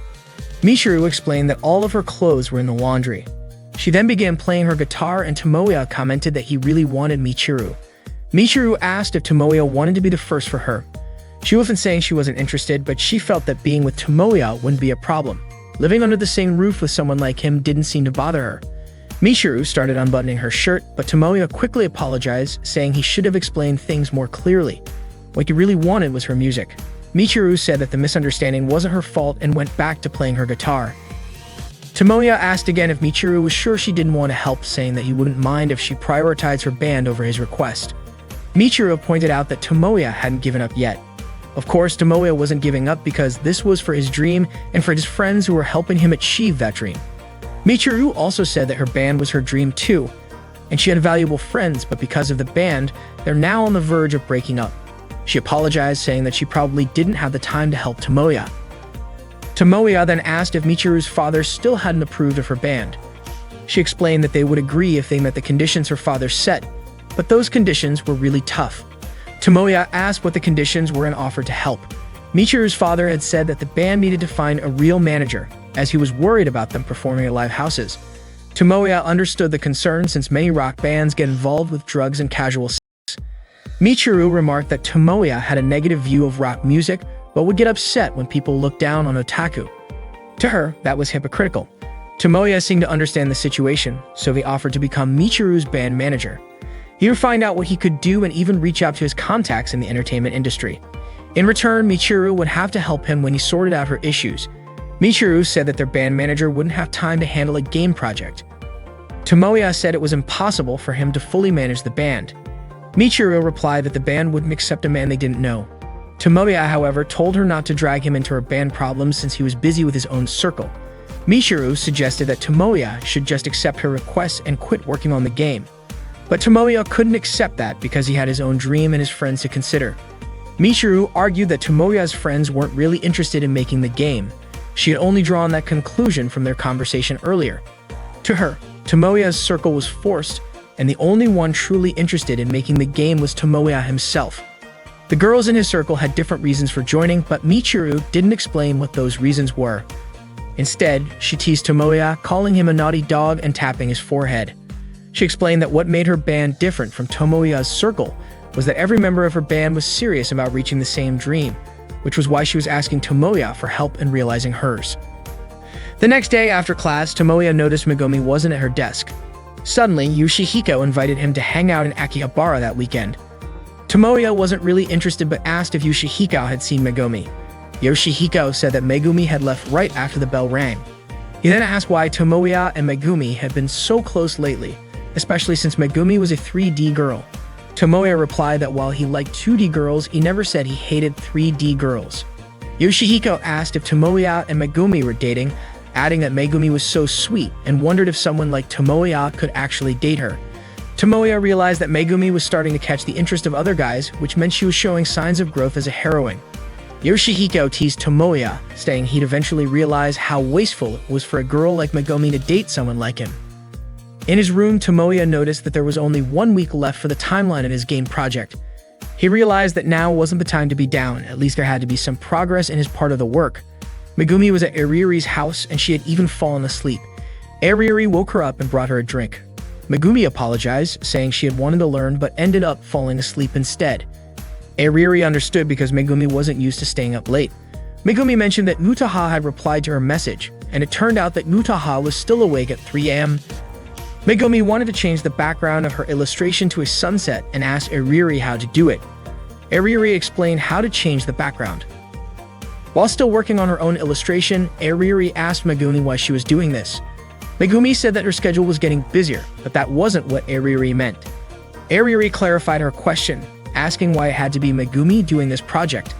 Megumi was still unsure and didn't know the reason herself. She then asked Ariri about the expression that would suit the heroine in a particular scene. It turned out the scene was one where the protagonist was about to leave for another heroine. Megumi said the expression should be a strong one, since the character is a girl. Megumi and Ariri ended up falling asleep at the desk. The next morning, Megumi's phone rang, waking her up. It was Tomoya calling, and he apologized for calling so early, asking if she was still sleepy. Megumi said she wasn't used to staying up late. She then asked if Tomoya was still in bed. Tomoya was surprised that Megumi knew, but Megumi said it was just a coincidence. Megumi then asked if there had been any progress with the script. Tomoya replied that nothing had come to mind yet. He then asked if Megumi was upset or annoyed with him. Megumi said that Tomoya could be like that sometimes, but she was sure he would try to finish everything in the last minute. Tomoya wondered if Megumi really knew his habits or if she just trusted him and he himself didn't even know the answer. Tomoya then asked if it was just him who was obsessed with the game or if everyone was really serious about making it, or if they were just doing it because they felt obligated. He also asked if their circle felt forced. Megumi didn't immediately answer Tomoya's question. Instead, she asked if he was hungry. They both met at a cafe where Megumi showed Tomoya one of the scenes they were working on for the project. She had studied it from Tomoya's script book. Tomoya asked why Megumi was doing this when he never asked her to help him. Megumi felt happy that she had studied it. She knew Tomoya was stuck, so she decided to help out a little. Tomoya told her that she didn't have to force herself to help if she wasn't asked. However, Megumi didn't feel forced, nor did she feel obligated. She genuinely wanted to make this game. While she didn't have the skills to develop a game, she couldn't draw like Ariri, write stories like Mutaha, or have the strength or courage like Tomoya. She still wanted to help her friends, even if just a little. She had also received help from Ariri and Mutaha from this scene, and it was clear they weren't doing it out of obligation. While showing Tomoya a scene from the game project, Megumi said that the scene was about him fighting to become the heroine whose happiness would make others envious. Tomoya promised he would do that. Megumi then showed him another piece of dialogue from the game, which asked if Tomoya had ever experienced a thrilling love story, like when a relative visited them in the countryside and he twisted his ankle and his cousin carried him home while crying. When Megumi mentioned being close with her cousin, she admitted that she had actually experienced something similar. The main point was that Megumi understood the feeling of being attracted to a cousin since childhood and meeting and living together. Tomoya immediately apologized after hearing that dialogue. Megumi said she had forgotten to include some random dialogue in the scene during a practice, but Tomoya didn't believe her. He knew that the dialogue was intentionally shown to him. Tomoya then played the music that Michiru had recorded secretly the day before for Megumi. She liked it, and Tomoya explained that the music felt like it had an air of longing and nostalgia, almost like it belonged to an old-school game or anime, but in a really good way. Megumi admitted that for some reason the music was pleasant to listen to. She then asked if Michiru had no interest in the world of otaku. Tomoya is now the manager of Michiru's band. He mentions that today, 6 bands are performing and their band will be the first to perform. Their band is called Icy Tail. The members of Icy Tail include Himiko Tokino, who plays guitar, Mizuhara Ichika, who plays bass, Morioka Ranko, who plays drums, and Michiru, who is both the vocalist and plays guitar. Upon hearing that they will be performing first, Tokino feels disappointed because they won't have time to warm up beforehand. Tomoya explains that this is Icy Tail's debut performance, so they're not yet well known, don't have a career history, and don't have fans. That's why they aren't listed on the tickets, advertisements, or websites. According to Ichika, this means no one is specifically coming to see them. That's why Tomoya wants to participate and help AC-Tail get their start. He asks the band members to believe in each other's abilities to reach the peak of their careers. Tomoya then asks if anyone still feels nervous. If so, it's not too late to back out. Michiru, however, is confident that they will definitely be recognized, build a career history, and gain many fans today. Tomoya encourages them before they perform, and before they change costumes, they all do a fist bump to boost their confidence.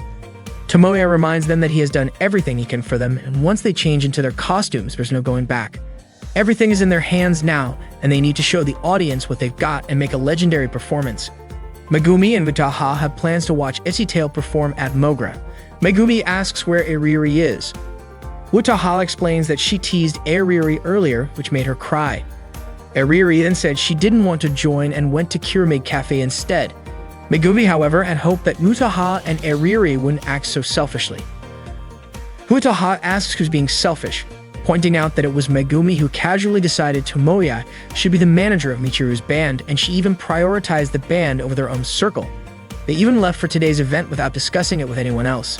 Megumi responds, saying that honestly, it was Tomoya who made that decision. But Wataha blames Megumi, knowing but not stopping him, even supporting him. Megumi explains that Tomoya has a plan, so they just need to trust him. Wataha comments that her inner voice is telling her that only Megumi understands Tomoya. Megumi doesn't quite understand what Wataha means by that, and Wataha apologizes for speaking carelessly and asks Megumi to forget what she just said. Megumi mutters to herself, wondering if Wataha will cause trouble, but Wataha hears her and assures her not to worry, as it's actually Iriri who will be the troublemaker. Wataha also comments that recently it seems like Iriri and Megumi have gotten very close. She warns Megumi that if she gets too close to Iriri, Wataha will make her life miserable. Megumi and Wataha go to pick up Iriri from Kyuremade Cafe, telling her that the band performance is about to begin, but Iriri still refuses to come. Megumi asks her not to act like a baby, but Iriri insists she won't join. Wataha says it's pointless to force her now, since Iriri still believes she's Tomoya's childhood friend, the one who's known him the longest, the one who suffered the most, and the one who believes in him the strongest. But now, all of that is shattered with Michiru's presence. Iriri doesn't even know how to define her own identity anymore. She's so pitiful, like a soldier who's lost a battle. Megumi realized that Wataha had been teasing Iriri like that, and she didn't want them to fight, so she asked Wataha to trust Tomoya. Wataha then questioned what there was to trust about Tomoya. Iriri agreed with Wataha, thinking that this was really not funny.